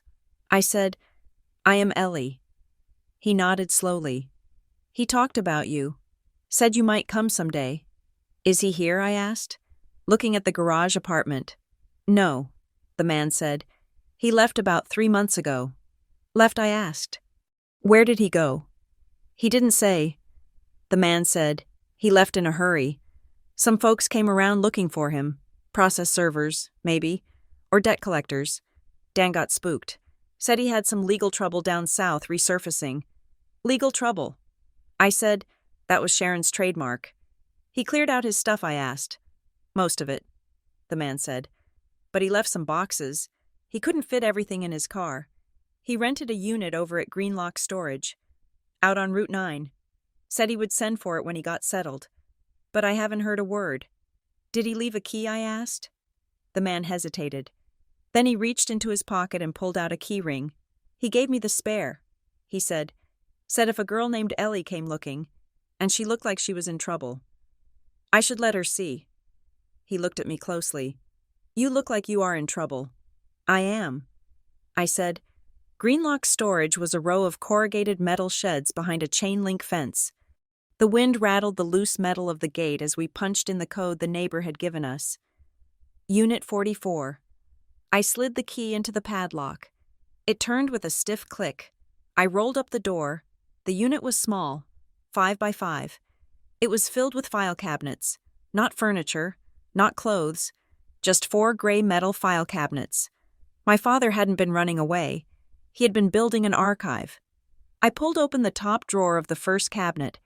The files were labeled by year: 1998, 1999, 2000. I pulled a file from 2004. Inside were bank statements, but they were annotated. Daniel had circled transactions in red ink and written notes in the margins. Check number 405. Forged. I was in Ohio. Withdrawal $5,000. Sharon used my PIN. I moved to the next cabinet. This one was labeled Ray Caldwell. Ray, my stepfather. I pulled a file labeled Caldwell Construction. Vendor dispute. I opened it. It contained a copy of a contract between Ray's construction company and a lumber supplier. The contract was for $50,000 of materials. Attached to it was a letter from a lawyer, addressed to Ray. Mr. Caldwell, we are in receipt of the contract signed by you. We demand payment. Underneath that was a handwritten note from Ray to Daniel. Dan, I know you didn't sign this. I know it was her. But if I expose her, the business goes under. She says she can fix it if we just pay it off quietly. I am sorry. I stared at the note. Ray knew. He had known for years. Sharon had forged a contract to siphon money out of his business, and when she got caught, she pressured Ray to cover it up to save the company's reputation. Settled quietly to keep peace. That was why Ray had texted me. You don't know who she is working with. He wasn't warning me about strangers. He was warning me about the machine she had built to crush anyone who challenged her. Ellie, Tessa called from the doorway. She was looking at her phone. Priya is trying to reach you. It is urgent. I pulled out my phone. 3 missed calls. I dialed Priya. Priya, I am in Vermont. I said, I found Ellie. Listen to me. Priya cut me off.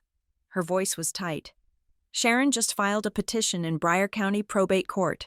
A petition for what I asked. For a temporary conservatorship, Priya said. She is claiming that you are suffering from a mental health crisis. She has cited your erratic behavior, your paranoia about family members, and your financial mismanagement as grounds to have herself appointed as your conservator. I gripped the phone. She wants to be my guardian. She wants legal control over your person and your estate, Priya said. The petition claims you have stopped paying your mortgage, that you have abandoned your home, and that you are making delusional accusations against her. She is using the eviction and the lockout which she orchestrated as proof that you cannot care for yourself. She is trying to lock me up, I said, like she did to my dad. If she gets a temporary order, she can fire me, Priya said. She can withdraw the lawsuit against Cedar Hollow. She can sign any settlement she wants on your behalf. This is the nuclear option. Ellie, she is trying to erase you as a legal person. What do we do? I asked. We fight fire with ice, Priya said. I am filing a counter motion calling this what it is, retaliatory litigation. But to beat the allegation of incompetence, I need you to get evaluated. Immediately. Evaluated, I asked. I have set up an appointment with a forensic psychiatrist in Boston for tomorrow morning. Priya said, Dr. Aris, he is expensive, and he is thorough. You need a clean bill of health to shove in the judge's face before the hearing on Friday. I have to prove I am sane, I asked, my voice trembling with rage. She steals my house, and I have to prove I am not crazy. Yes, Priya said, because if you don't, she wins. The drive back to Massachusetts was silent. The victory of finding the files was eclipsed by the horror of the petition. Sharon wasn't just a thief. She was a predator who consumed identities. She had eaten my father's reputation. Now she was coming for my autonomy. I barely slept. The next morning, I sat in Dr. Aris's office. It was a sterile room with comfortable chairs and a window overlooking the Charles River. Dr. Aris was a small man with kind eyes and a recording device. Ellie, he said gently, I am going to ask you a series of questions. Some of them will seem simple, some will seem abstract. Just answer honestly. He asked me the date, the president, to count backward from 100 by sevens. Then he got to the heart of it. Your mother claims you believe there is a conspiracy to take your home. He said, Can you explain that to me? It is not a belief, I said. It is a fact. I have the documents. Can you show me, he asked. I pulled out the file Priya had prepared. The forged quitclaim, the notary logs, the letter from Marcus about the microdots. I laid them out on the table. Does a paranoid person have a forensic analysis of printer microdots, I asked. Doctor? Aris looked at the papers. He read Marcus's report. He looked at the signature comparison. He looked up at me. No, he said. A paranoid person usually has theories without evidence. You have evidence. He continued for 3 hours. He tested my memory, my logic, my emotional regulation. It was grueling.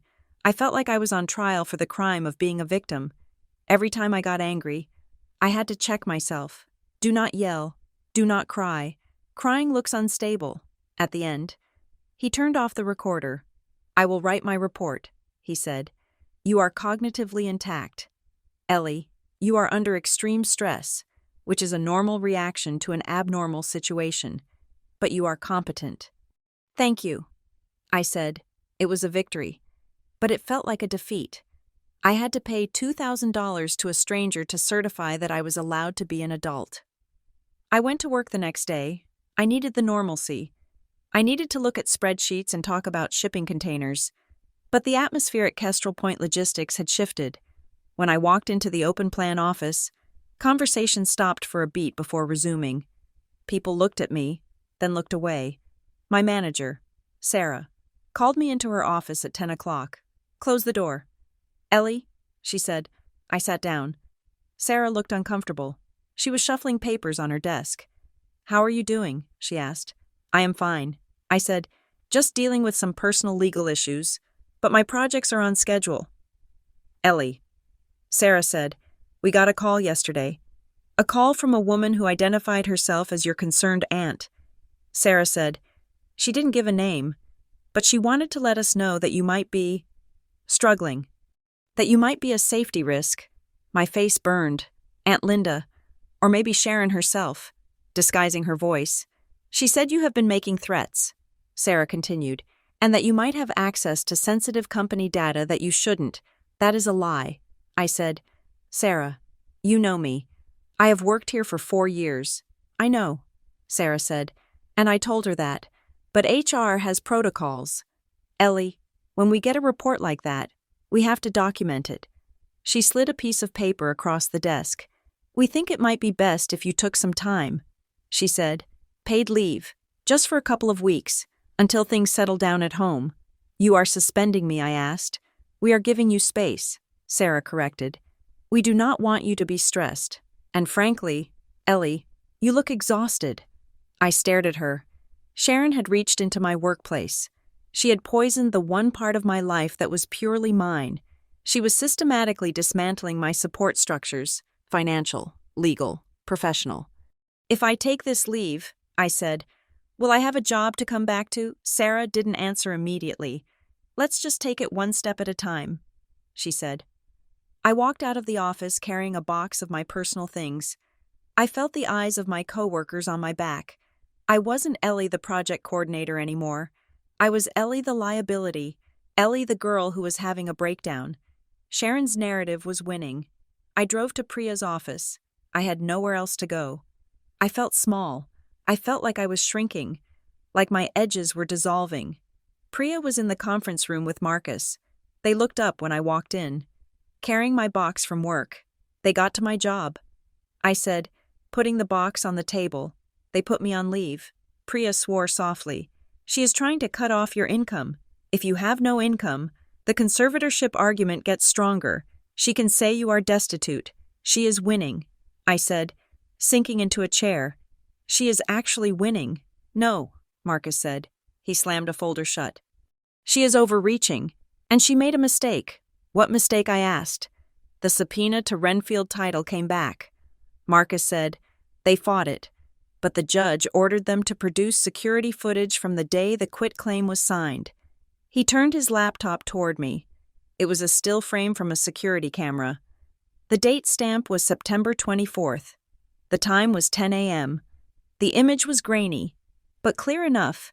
It showed the front counter of Renfield title. Standing there was Sharon. She was wearing her camel coat. She was leaning over the counter, smiling at the receptionist, the same woman who had been so terrified when I visited. Sharon was holding a folder, but it was not just any folder. It was a clear plastic document sleeve. And through the plastic, you could read the label on the top document. The resolution was high. Marcus zoomed in. The label read, Power of Attorney, E.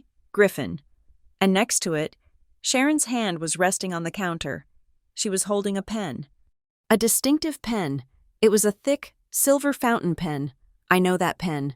I said, it is Ray's. It was his anniversary gift. She used Ray's pen to sign my name. Look at her face, Priya said. I looked. Sharon was smiling. It wasn't a nervous smile. It wasn't a guilty smile. It was a beatific, radiant smile. She looked like a mother who had just bought her daughter a wedding dress. She looked happy. She was destroying my life, stealing my home, and erasing my identity, and she was enjoying it. This is it, Priya said. This places her at the scene with the document on the day of the forgery. It contradicts her affidavit where she said she was at home gardening. We have her on perjury. Is it enough, I asked? Is it enough to stop the conservatorship? It is enough to start a war. Priya said, the hearing is tomorrow. We are going to show this to the judge, and then we are going to play the tape of her threatening you. I looked at the photo again. That smile. It chilled me to the bone. It was the smile of a woman who believed she was untouchable. She thinks she owns me, I said. She thinks I am just an extension of her. Marcus looked at me. Tomorrow, he said, we show her that you are not. I reached into my bag and pulled out the file from the attic, the one labeled Ray Caldwell. And we bring this. I said, if she wants to talk about family history in court, let's talk about all of it. I wasn't shrinking anymore. The anger that had been a cold knot in my stomach was spreading, turning into heat. I looked at the picture of my mother smiling over my forged signature, and I made a vow. She wanted a conservatorship. She wanted to manage my affairs. I was about to manage hers.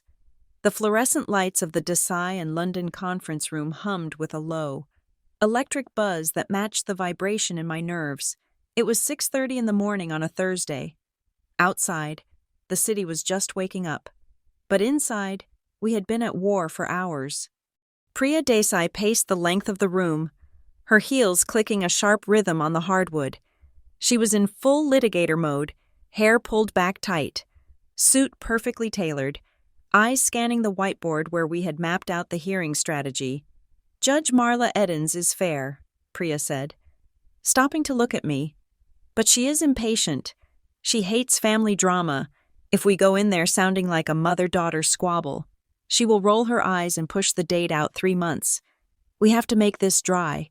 We have to make this about paper. I nodded, gripping my coffee cup. The hearing was set for 10 o'clock. We were asking for an extension of the injunction to keep me in my home, a determination that the title was clouded by fraud, and sanctions against Sharon and her attorney for filing a frivolous conservatorship petition. It feels personal. Though, I said, that is exactly why you need to let me talk. Priya said, to Judge Edens. Emotions are noise, documents are signal.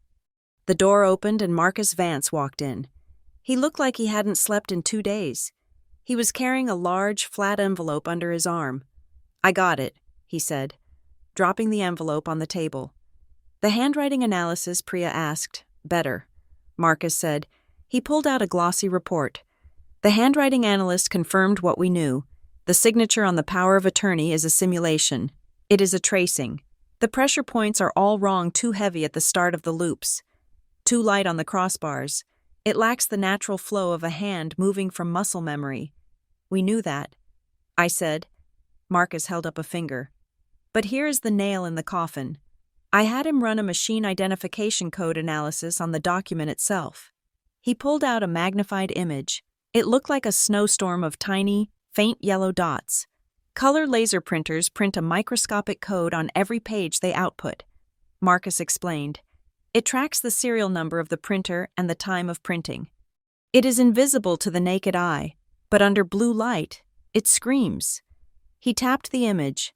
We matched the code pattern on your forged power of attorney to a document I legally obtained from Everpine Legacy Group's public filing cabinet, a brochure I picked up in their lobby.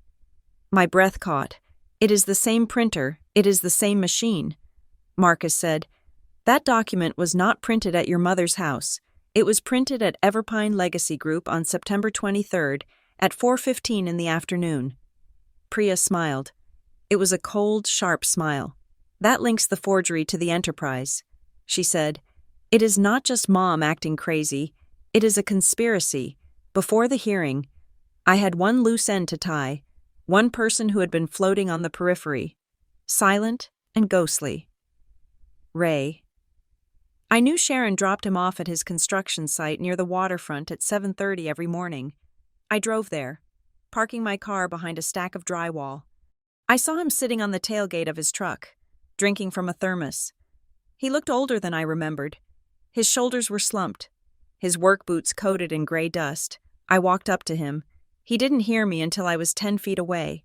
Ray, I said. He jumped, spilling coffee on his jeans. He looked at me, and then he looked around, terrified that Sharon might materialize out of the mist. Ellie, he said, you shouldn't be here. She will find out. Let her find out. I said, I know about the printer. Ray, I know about Everpine, and I know about the vendor contract from 20 years ago. His face went gray. You found the letters. He whispered, Daniel's letters. I found everything. I said, but right now, I need to know one thing. And if you lie to me, Ray, I swear I will subpoena you and put you on the stand, and you will have to lie to a judge. He stared at his boots. Did you sign anything? I asked. For the house. Ray let out a long, shuddering sigh. He put the thermos down. She told me you were in trouble, he said quietly. She said you had racked up credit card debt again. She said the bank was going to take the house and ruin your credit for 20 years. She said we had to move the asset into a trust to protect it from your bad decisions. My bad decisions? I asked, my voice rising. Ray, I have never missed a payment. I know that now, he said miserably. But she is persuasive. She made it sound like an emergency. She put a paper in front of me one night. She said it was a spousal consent form, just acknowledging that she was helping you. And you signed it? I signed it. He said, I didn't read it. I just wanted her to stop talking. She gets so intense. Ellie, it is like a pressure in the room that doesn't go away until you give in. He looked up at me, his eyes wet. But then, a week later, I saw her with that man. What man? I asked. The guy from the city? Ray said, suits, expensive car.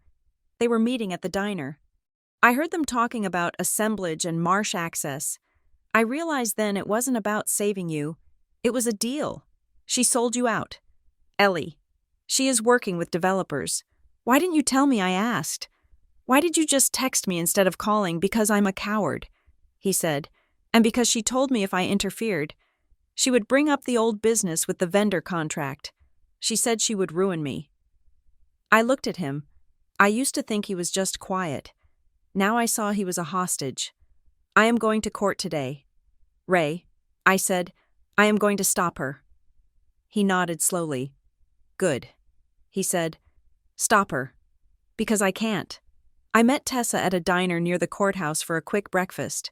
I couldn't eat, but she forced a piece of toast on me. I looked into Cedar Hollow Holdings, Tessa said, scrolling on her tablet. Ray was right. It is a developer play. Show me. I said, look at the map, she said, turning the screen. It was a satellite view of Briar Cove. My street, Briarwood Lane, ended in a cul-de-sac that backed up to a dense stretch of marshland. There is a proposal sitting in the town planning office. Quiet as a mouse, Tessa said. Project Blue Heron, a luxury condo complex, 80 units, waterfront views, but the marsh is protected. I said, the marsh is, Tessa said, but the access road isn't. To build the complex, they need a road wide enough for emergency vehicles and construction trucks. The current road is too narrow. She tapped the screen on my house. Your house is on the corner, she said, if they knock your house down. And Mr. Henderson's house next door. They have their 4-lane entrance. My blood ran cold. They don't want the house, I whispered. They want the dirt. They want to bulldoze it, Tessa said. That is why they paid off the mortgage. They need clear title to merge the lots. Sharon isn't just stealing your equity. She is selling your home for scrap. It made sense. The ruthlessness, the speed. The involvement of a private equity firm like Larchmont. This wasn't just family dysfunction. It was a multi-million-dollar land grab. And Sharon was the local broker, trading her daughter's future for a commission. My phone buzzed. It was Priya. Check your email. Subpoena returned from the internet service provider. I opened the attachment. We had asked for the metadata on the email that sent the payoff instructions to Harborstone.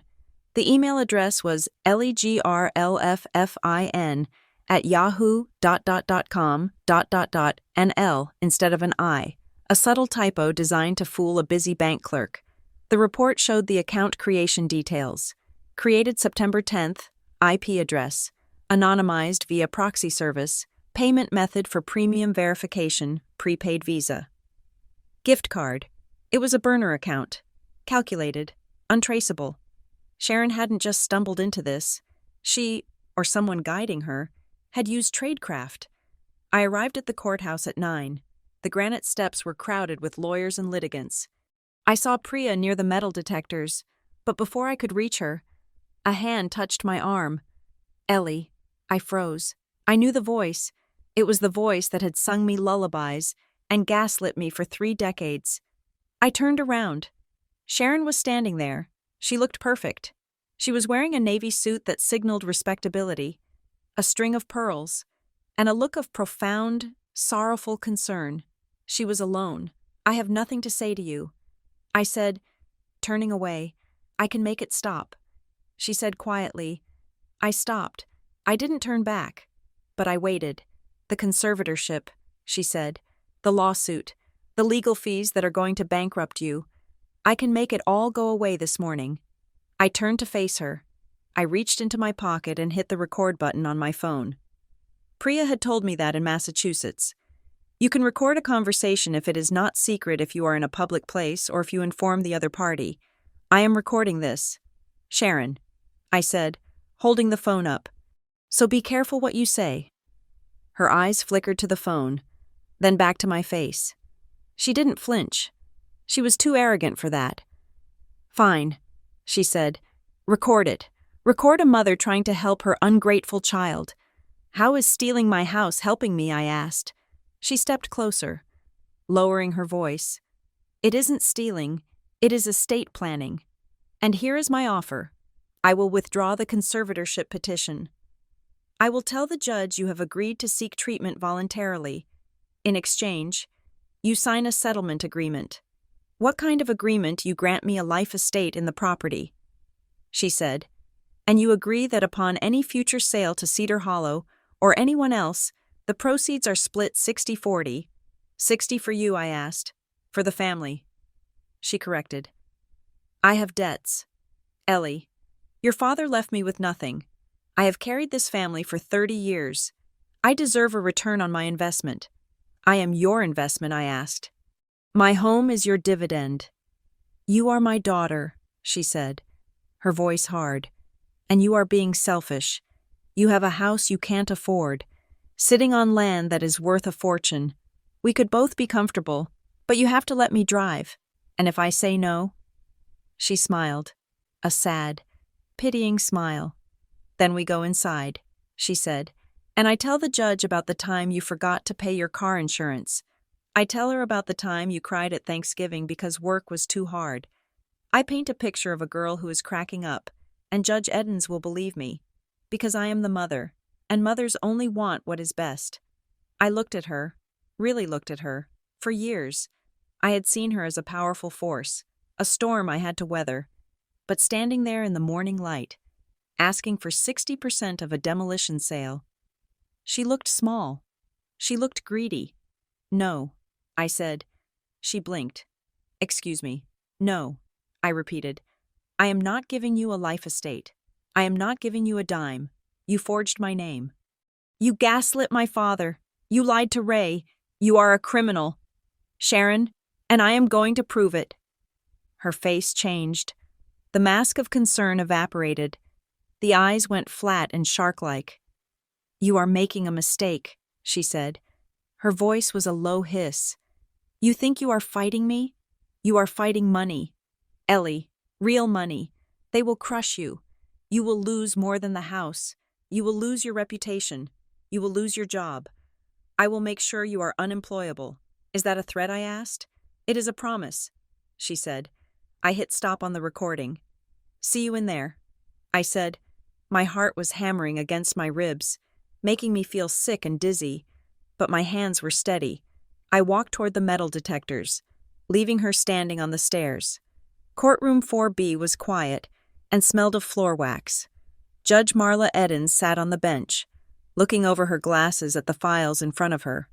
She was a woman in her 60s with short gray hair and an expression that suggested she had heard every lie ever told. Sharon sat at the respondent's table with her lawyer, Arthur Sterling. Sterling was a slick man with a tan that looked painted on. Priya stood up. Your Honor, we are here on the plaintiff's motion to extend the injunction and void the fraudulent transfer of the property at 42 Briarwood Lane. Judge Edens looked at Priya. I have read the filings, she said, and I have read the counter-motion for a conservatorship. This looks like a family squabble that has spilled into my docket. Why shouldn't I send this to mediation? Because this is not a squabble. Your Honor, Priya said, this is a complex fraud scheme involving forgery, identity theft, and a straw buyer. Mr. Sterling stood up. Objection. Your Honor, those are inflammatory accusations. Mrs. Griffin simply transferred her property to a trust entity to protect her assets. Now she is having seller's remorse and lashing out at her mother. And the mortgage payoff, Judge Edens asked. Who paid the $300,000 a third party? Sterling said smoothly. An investor who holds a note. It is standard creative financing. Standard. Judge Edens raised an eyebrow. Your Honor, Priya said, we have evidence that the power of attorney used to execute these documents was forged. She handed a file to the bailiff. This is a forensic analysis of the document. Priya continued. It shows the signature was simulated, and it links the physical document to a printer located at the offices of Everpine Legacy Group, a firm with no legal connection to my client. Sterling waved a hand. Handwriting analysis is subjective. Your Honor, the microdots are not. Priya countered. Judge Edens studied the report. She looked up at Sharon. Sharon looked down at her hands, playing the role of the confused victim. And where is the notary? Judge Edens asked. Ms. Harlow. I see a subpoena was issued. Mr. Sterling cleared his throat. Mrs. Harlow was unable to attend due to a medical emergency. However, she has submitted a sworn affidavit attesting that Ellie Griffin appeared before her. Priya stepped forward. Your Honor, We have Ms. Harlow's notary log. We subpoenaed it last week. She held up a photocopy of a logbook page. On September 24th, the day of the alleged signing, Ms. Harlow's log shows 4 entries. None of them are for Ellie Griffin. There is a gap in the time sequence between 10 a.m. and 11 a.m. Mr. Sterling shifted on his feet. A clerical oversight, surely. And, Priya continued, we have security footage from Renfield Title showing Sharon Griffin, not Ellie Griffin, delivering the documents with the label, Power of Attorney, clearly visible. She presented the still photo. Judge Edens looked at the photo. Then she looked at Sharon. The judge's eyes narrowed. Ms. Griffin, the judge said to Sharon, did you sign your daughter's name? Sharon stood up. Her voice was trembling. Your Honor, I had permission. Verbal permission. Ellie told me to handle it. She was so stressed. I did not ask if she was stressed. Judge Edens snapped. I asked if you signed her name to a legal instrument without a valid power of attorney. I was acting as her agent. Sharon stammered. Judge Edens slammed her gavel down. It sounded like a gunshot. This court is not impressed. Mr. Sterling, the affidavit from your notary appears to be perjury. The signature appears to be a forgery. And this petition for conservatorship, she picked up Sharon's petition and dropped it back on the desk with a disdainful thud. It reads like a retaliation tactic. I am dismissing the conservatorship petition with prejudice. I let out a breath I didn't know I was holding. However, Judge Edens continued, looking at me, determining the validity of the Cedar Hollow title requires a full evidentiary hearing. I cannot void a deed on emotion alone. We need testimony. I am granting the extended injunction. She ruled, Ms.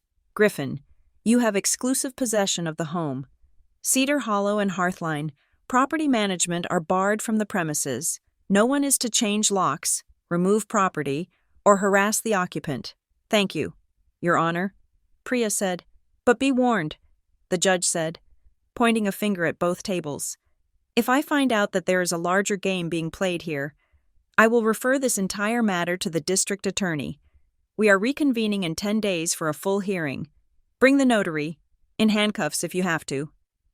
We walked out of the courtroom into the busy hallway. I felt lightheaded. It was a win. We had stopped the conservatorship. We had kept the house. Sharon and Mr. Sterling hurried past us without looking. Sharon's face was pale. Her lips pressed into a thin white line. She didn't look like a victim anymore. She looked like a cornered animal. Good work, Marcus said, clapping Priya on the shoulder. But Priya wasn't smiling. She was looking at a man standing near the water fountain. He was wearing a gray suit that cost more than my car. He was tall, silver-haired, and radiated a quiet, terrifying confidence. He wasn't looking at his phone. He was watching us. Who is that? I asked. I don't know, Priya said. The man pushed off the wall and walked over to us. He didn't look at me. He looked straight at Priya. Ms. Desai, he said. His voice was smooth, cultured. Can I help you? Priya asked, stepping in front of me. I am representing Larchmont Capital in this matter, he said. We are an interested party in the Cedar Hollow transaction. You are the money, Marcus said. The man ignored him. This is getting messy, he said to Priya. Judge Edens is a wild card. My clients prefer clean resolutions. Then tell your clients to release the lien and walk away. Priya said, We can't do that, the man said. The capital is deployed. But we can offer a settlement, a cash buyout, generous, enough for your client to start over somewhere else, somewhere far away from her mother. I stepped forward. I am not selling. I said, the man looked at me then. His eyes were cold and blue, like ice. Ms. Griffin, he said, you are fighting a war of attrition. You have won a skirmish, but we have time, and we have endless resources. This can end quickly if you cooperate, or it can be a very long, very expensive winter. Is that a threat? I asked. It is a risk assessment, he said. Think about it. He turned and walked away, his shoes silent on the marble floor. I drove home alone. The adrenaline was fading, leaving me exhausted. I just wanted to go inside, lock the door, and sleep for a week. I turned onto Briarwood Lane. The sun was setting, casting long shadows across the lawns. I pulled into my driveway, and then I slammed on the brakes. My mailbox. The quaint wooden post with the hand-painted numbers was lying in the driveway. It had been smashed, splintered. I got out of the car, my heart racing. I looked at the garden bed along the front walk. The hydrangeas Sharon had kindly watered while I was away were trampled, crushed into the mud. Boot prints were visible in the soft soil, heavy, deep treads. It wasn't a random act of vandalism. It was precise. They had destroyed the means of communication, the mailbox, and the symbol of care, the garden. I walked to the front door. The lock was still the one the locksmith had installed, but the door frame had a deep scratch in it, like someone had tested it with a crowbar. I looked down at the trampled flowers. "We can reach you any time." That was the message. The court order was just paper. The judge was miles away, but here, on this street, in the dark, they were close. I unlocked the door and stepped inside, locking it quickly behind me. I slid the deadbolt. I wedged a chair under the knob. I stood in the dark hallway, listening to the silence of my house. It didn't feel like a sanctuary anymore. It felt like a fortress under siege. I went to the kitchen and pulled a knife from the block. I carried it with me to the living room. I sat on the couch and watched the window. They wanted me to be afraid. They wanted me to take the cash buyout and run. I looked at the phone on the table. I played back the recording of Sharon. "I will make sure you are unemployable." I played it again. "You will lose more than the house." I gripped the handle of the knife. I wasn't going to run. I was going to stay. And I was going to burn their whole world down, document by document. The evidentiary hearing in Bryan County Superior Court felt less like a legal proceeding and more like an autopsy of my life. The air in courtroom 4B was stagnant, recycled, and smelling of nervous sweat and old wood polish. The gallery was fuller this time. Reporters from the local paper were there, sensing a scandal that involved local real estate, but more importantly, there were strangers in suits, representatives from the banks, the title companies, and the insurance firms all sitting in the back rows like vultures waiting for a carcass. I sat at the plaintiff's table next to Priya. My hands were folded so tightly in my lap that my knuckles had turned white. Across the aisle, Sharon sat with Arthur Sterling. She was wearing a soft gray cardigan today, something that made her look smaller, frailer. She did not look at me. She stared straight ahead at the Great Seal of the Commonwealth on the wall, her expression one of pious suffering. Judge Marla Eddins entered, her black robe billowing. She sat down, adjusted her glasses, and looked at the crowded room. "This is the evidentiary hearing for Griffin versus Griffin and Cedar Hollow Holdings," she announced. "We are here to determine the validity of the deed transfer and the associated encumbrances on the property at 42 Briarwood Lane. Call your first witness." For the next 4 hours, I listened as strangers dissected my existence. The first witness was a servicing manager from Harborstone Loan Services. He was a young man who spoke in acronyms and seemed annoyed to be away from his desk. "Mr. Davis," Priya asked, standing at the podium, "can you explain to the court why a paid-in-full notice was issued to Ms. Griffin?" The system received a wire for the full payoff amount of $312,440 on September 14th. "Mr. Davis said, "When the funds cleared, the system automatically generated the satisfaction document." "Did you verify the source of the funds?" Priya asked. "We verify that the funds are good," he said with a shrug. "We do not investigate the source. If a title company sends a wire, we accept it. So if a thief sends you money to pay off a mortgage in order to clear the title for theft, you just take it." "Objection, Mr." Sterling said lazily. "Argumentative, sustained," Judge Eden said, but she wrote something down. Next came the representative from Renfield Title and Closing. She was the receptionist I had met, the one who had been so terrified. Now she was testifying under immunity. "Ms. Perkins," Priya said, "did Ellie Griffin ever appear in your office to sign a quitclaim deed?" "No," the woman whispered. "Then who brought the deed to you, Sharon Griffin?" She said, "She told us her daughter was traveling and had already signed it. She brought the notarized document and the payoff check, and you processed it. She is a well-known client, Ms. Perkins said, her voice trembling. She said it was a family trust transfer. We did not think it was malicious. I closed my eyes. They did not think. They just stamped the papers. They just moved the file. Then came the representative from Bay Ridge Community Bank. This was the key. Priya walked him through the escrow records. Mr. Lanton, Priya said, you manage the escrow accounts for high-value transactions. Who opened the escrow account that funded the Harborstone payoff, Sharon Griffin? Mr. Lanton said. He was a heavy-set man who was sweating profusely. And what document did she use to open that account in her daughter's name? A limited power of attorney. He said. Priya held up the document, the forgery. This document, she asked. Yes, he said. Did you verify this document with Ellie Griffin? It was notarized. He said defensively, we rely on the notary stamp. We are not forensic analysts. I wanted to scream.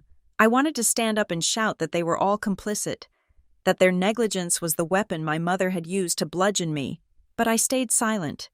Priya touched my arm under the table, a signal to breathe. Then, Priya called Marcus Vance. The shift in the room was palpable. The corporate witnesses were defensive, but Marcus was predatory. He walked to the stand carrying his visual aids like weapons. Mr. Vance, Priya said, you are a certified fraud examiner and document analyst. I am. Marcus rumbled. Please tell the court what you found regarding the signature on the limited power of attorney. Marcus set up a poster board on an easel. It showed two signatures side by side. One was mine, taken from my driver's license. The other was from the power of attorney. This is a simulation, Marcus said, pointing to the forgery.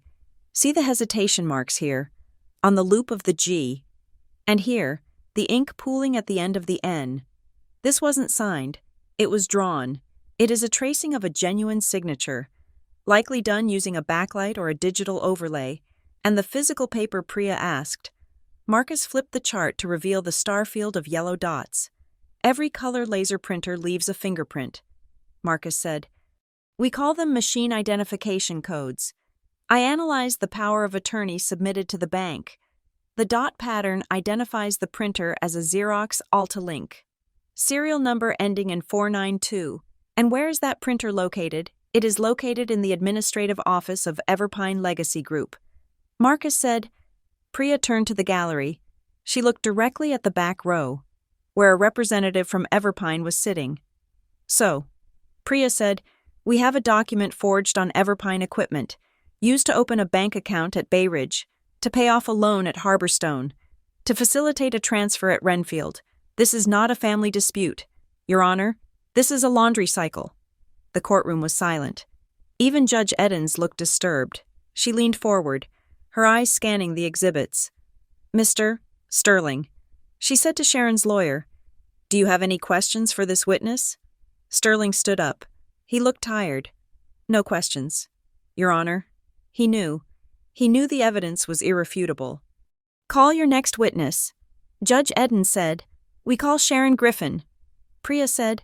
A murmur went through the room. Sharon stood up. She smoothed her skirt. She walked to the witness stand with the dignity of a queen walking to the guillotine. She sat down and looked at the clerk as she was sworn in. Ms. Griffin, Priya said, standing in the middle of the floor.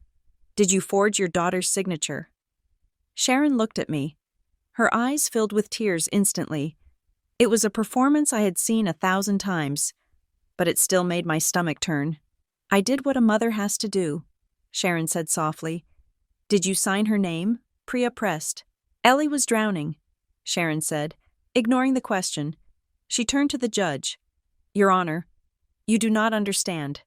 My daughter has always had trouble with money. She gets manic. She spends. I found out she was behind on bills. I wanted to save her credit. I used the trust money to pay off her house so she wouldn't lose it. By taking the title, Priya asked. By protecting the asset, Sharon corrected. I put it in the LLC to keep it safe from her. Impulses. So you admit, you created the documents. I admit I tried to help my child. Sharon sobbed. She pulled a handkerchief from her sleeve. I am not a criminal. I am a mother who loves her daughter too much to let her fail. The gallery was shifting. I could feel the sympathy in the room. She was good. She made herself the martyr. She made me the burden. Priya waited for the sobbing to subside. She walked back to our table and picked up her tablet. Ms. Griffin, Priya said, you claim you acted out of love. You claim you wanted to protect Ellie. Yes, Sharon whispered. Then why did you say this? Priya tapped the screen. Her tablet was connected to the courtroom's audio system. My voice filled the room. Tinny but clear. Is that a threat? Then Sharon's voice, cold, hard, vicious. It is a promise. You will lose more than the house. I will make sure everyone knows exactly how unstable you really are. You will lose your reputation. You will lose your job. I will make sure you are unemployable. The silence that followed was absolute. Sharon froze on the stand. The handkerchief stopped midway to her eyes. The mask of the weeping mother didn't just slip. It shattered. Priya let the silence hang for 10 seconds. Is that how you protect your daughter? Priya asked quietly. By threatening to destroy her livelihood, Sharon didn't answer. She stared at the microphone, her jaw tight. No further questions. Priya said. Sharon stepped down. She walked back to her table. But she didn't look frail anymore. She looked rigid. She looked dangerous. Priya looked at the judge. Your Honor, the plaintiff rests. We ask for a judgment voiding the deed and a referral to the district attorney. Judge Edens cleared her throat. She looked ready to rule. But then, a movement in the back of the room stopped her. Your Honor. It was the man in the gray suit, the man from Larchmont Capital. He walked through the gate, flanked by another lawyer. I am Robert Thorne, representing Cedar Hollow Holdings and Larchmont Capital Partners, he said. We have a motion to intervene. This is the 11th hour. Mr. Thorne, Judge Edens said, frowning. We were only made aware of the evidentiary details this morning, Thorne said smoothly. While we acknowledge the testimony regarding the forgery of the deed, there is a separate contractual matter that must be addressed. What matter? The judge asked. Thorne pulled a document from his briefcase. The memorandum of agreement, he said. I felt a chill run down my spine. That was the document Tessa had found on Mr. Henderson's property. I didn't know there was one for my house. Ms. Griffin's property is subject to a recorded memorandum of agreement between herself and Cedar Hollow Holdings. Thorne said, this agreement contains a specific performance clause. I never signed that, I shouted. Judge Edens banged her gavel. Ms. Griffin, sit down. Thorne continued, unfazed. The agreement states that if the mortgage on the property is satisfied by a third party, which it was, and if the owner fails to maintain clear title, which she has, by allowing these clouds to form, then Cedar Hollow has the right to take immediate possession to secure its investment. That agreement is also a forgery, Priya argued. It rests on the same fruit of the poisonous tree. That is a matter for a separate trial. Thorne said. The mortgage is paid. That is a fact. Our funds were used. That is a fact. Under the Uniform Commercial Code, we have a security interest in that property. Even if the quitclaim deed is voided, our lien remains, and our right to possess remains until the debt is repaid. He looked at me, a cold, flat look. And since Miss Griffin does not have $300,000 to repay us today, we are exercising our right to secure the asset. My head spun. They were using the payoff, the very thing they used to trap me, as the weapon to evict me. They were saying, fine, you own the house, but you owe us the money, and since you can't pay, we are taking the house anyway. It was a legal knot so tight I couldn't breathe. Judge Edens rubbed her temples. She looked at the document Thorne had presented. Then she looked at the mountain of evidence Priya had built. This court is not blind. Mr. Thorne, Judge Edens said, the timing of this agreement and the payoff reeks of bad faith. However, she continued, her voice heavy, you are correct on the procedural point. I cannot void a contract that has not been fully litigated in the pleading stage. She turned to the clerk. Here is my ruling. I leaned forward, holding my breath. 1. The judge said, the quitclaim deed dated September 24th is declared void ab initio. It was the product of forgery and fraud. Title is restored to Ellie Griffin. I let out a sob of relief. 2. The limited power of attorney is declared void. 3, she said, glaring at Sharon. I am referring Sharon Griffin and the notary, Gina Harlow, to the Broward County District Attorney's Office for investigation into forgery, larceny, and fraud. Sharon flinched. It was the first time she looked truly scared, but Judge Eden said, raising a finger, regarding the motion by Cedar Hollow, I am issuing a temporary stay on any eviction. However, the validity of the memorandum of agreement and the debt obligation to Larchmont Capital is a civil contract dispute. I am setting that for a separate trial in 60 days. She looked at me with sympathy. Ms. Griffin, you legally own your home again, but this company has a lien on it. You are not out of the woods. You have ownership, but you also have a very large, very aggressive creditor. Court is adjourned. The gavel banged. It was a victory. But it tasted like ash.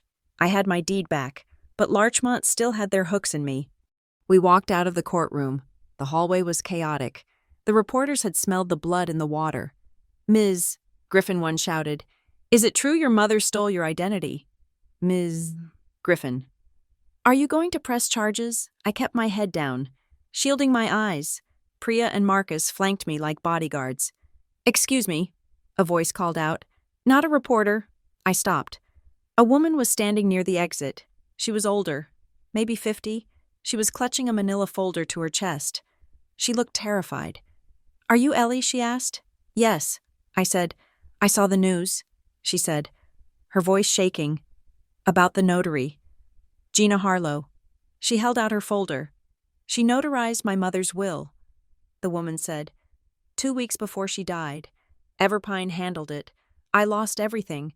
My sister got the house. I looked at Priya. Then I looked at the woman. You are not alone, I said. I am not the only one, the woman whispered.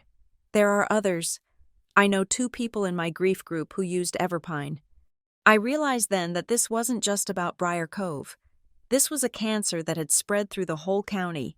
Sharon was just one operative in a massive machine that fed on families in transition. Take her info. I told Marcus. As Marcus pulled out his notebook, the double doors of the courtroom opened. Sharon walked out, followed by Mr. Sterling. 2 sheriff's deputies were waiting for her. Sharon Griffin, one asked. She stopped. She looked at the uniform, then at the paper in his hand. We have a warrant to seize your electronic devices and financial records, the deputy said, and you are being served with a notice of investigation. Do not leave the Commonwealth. Sharon stood tall. She didn't argue. She simply nodded. Then she saw me. She pushed past the deputy, ignoring his protest, and walked right up to me. She was close enough that I could smell her perfume, the scent that used to mean safety, and now meant danger. Her face was blank. The tears were gone. The anger was gone. There was only a terrifying, empty calm. You think you won, she whispered. I got my house back. I said. She leaned in, her lips brushing my ear. You exposed the machine, Ellie. These people, they don't like exposure. You didn't just sue your mother. You started a war with money you cannot comprehend. She pulled back and looked me in the eye. You just made yourself very alone. She turned and walked away, her heels clicking on the marble, the deputies trailing behind her like an honor guard for the damned. I drove home in the twilight. The adrenaline crash left me shaking. I had won. The judge had said the words, void ab initio. The deed was mine. But Sharon's whisper echoed in the car. You made yourself very alone. I turned onto Briarwood Lane. The streetlights were flickering on. I saw Mr. Henderson's house, dark and empty. Had they gotten him too? Was he sitting in a nursing home somewhere, thinking he had sold his house to a nice investor? While Everpine stripped his assets, I pulled into my driveway. My mailbox was still lying in the dirt. A broken soldier. I walked to the front door. I had my keys in my hand, the keys that worked again. But there was something taped to the door. Not a handwritten note this time. A thick, legal envelope. I pulled it down. The return address was a law firm in Boston. Thorne, Alston Associates. I ripped it open standing on the porch, the wind whipping my hair across my face. Notice of intent to accelerate and possess. Dear Ms. Griffin, pursuant to the Memorandum of Agreement recorded against the property at 42 Briarwood Lane, and following the judicial determination of title restoration, notice is hereby given that the underlying debt of $312,440 is immediately due and payable. The payment made to satisfy the prior Harborstone mortgage constitutes a debt owed to Larchmont Capital Partners. As you are in default of the repayment terms, immediate reimbursement upon title cure, we are initiating proceedings to enforce our security interest. You have 14 days to remit the full balance. Failure to do so will result in an expedited foreclosure action and immediate eviction. I stared at the paper. They didn't care about the fraud. They didn't care that Sharon had stolen the house. They had pivoted. They had turned the theft into a loan. I owed $300,000 in 14 days. Or I lost the house anyway. I lowered the letter. I looked out at the street. A black SUV was parked 3 houses down. It was just sitting there, engine running, lights off. Watcher. Sharon was right. I hadn't won. I had just forced them to change tactics. They weren't hiding anymore. They were coming for me with the full weight of the law, with the ruthlessness of a corporation that saw my life as a rounding error. I unlocked the door and stepped into the dark house. I didn't turn on the lights. I walked to the window and looked at the black SUV. I was alone. I was broke. And I had 2 weeks to find $300,000. But as I touched the cold glass, I felt a spark of something that wasn't fear. It was the same heat I had felt in the attic with my father's letters. They thought I was alone, but I had Marcus. I had Priya.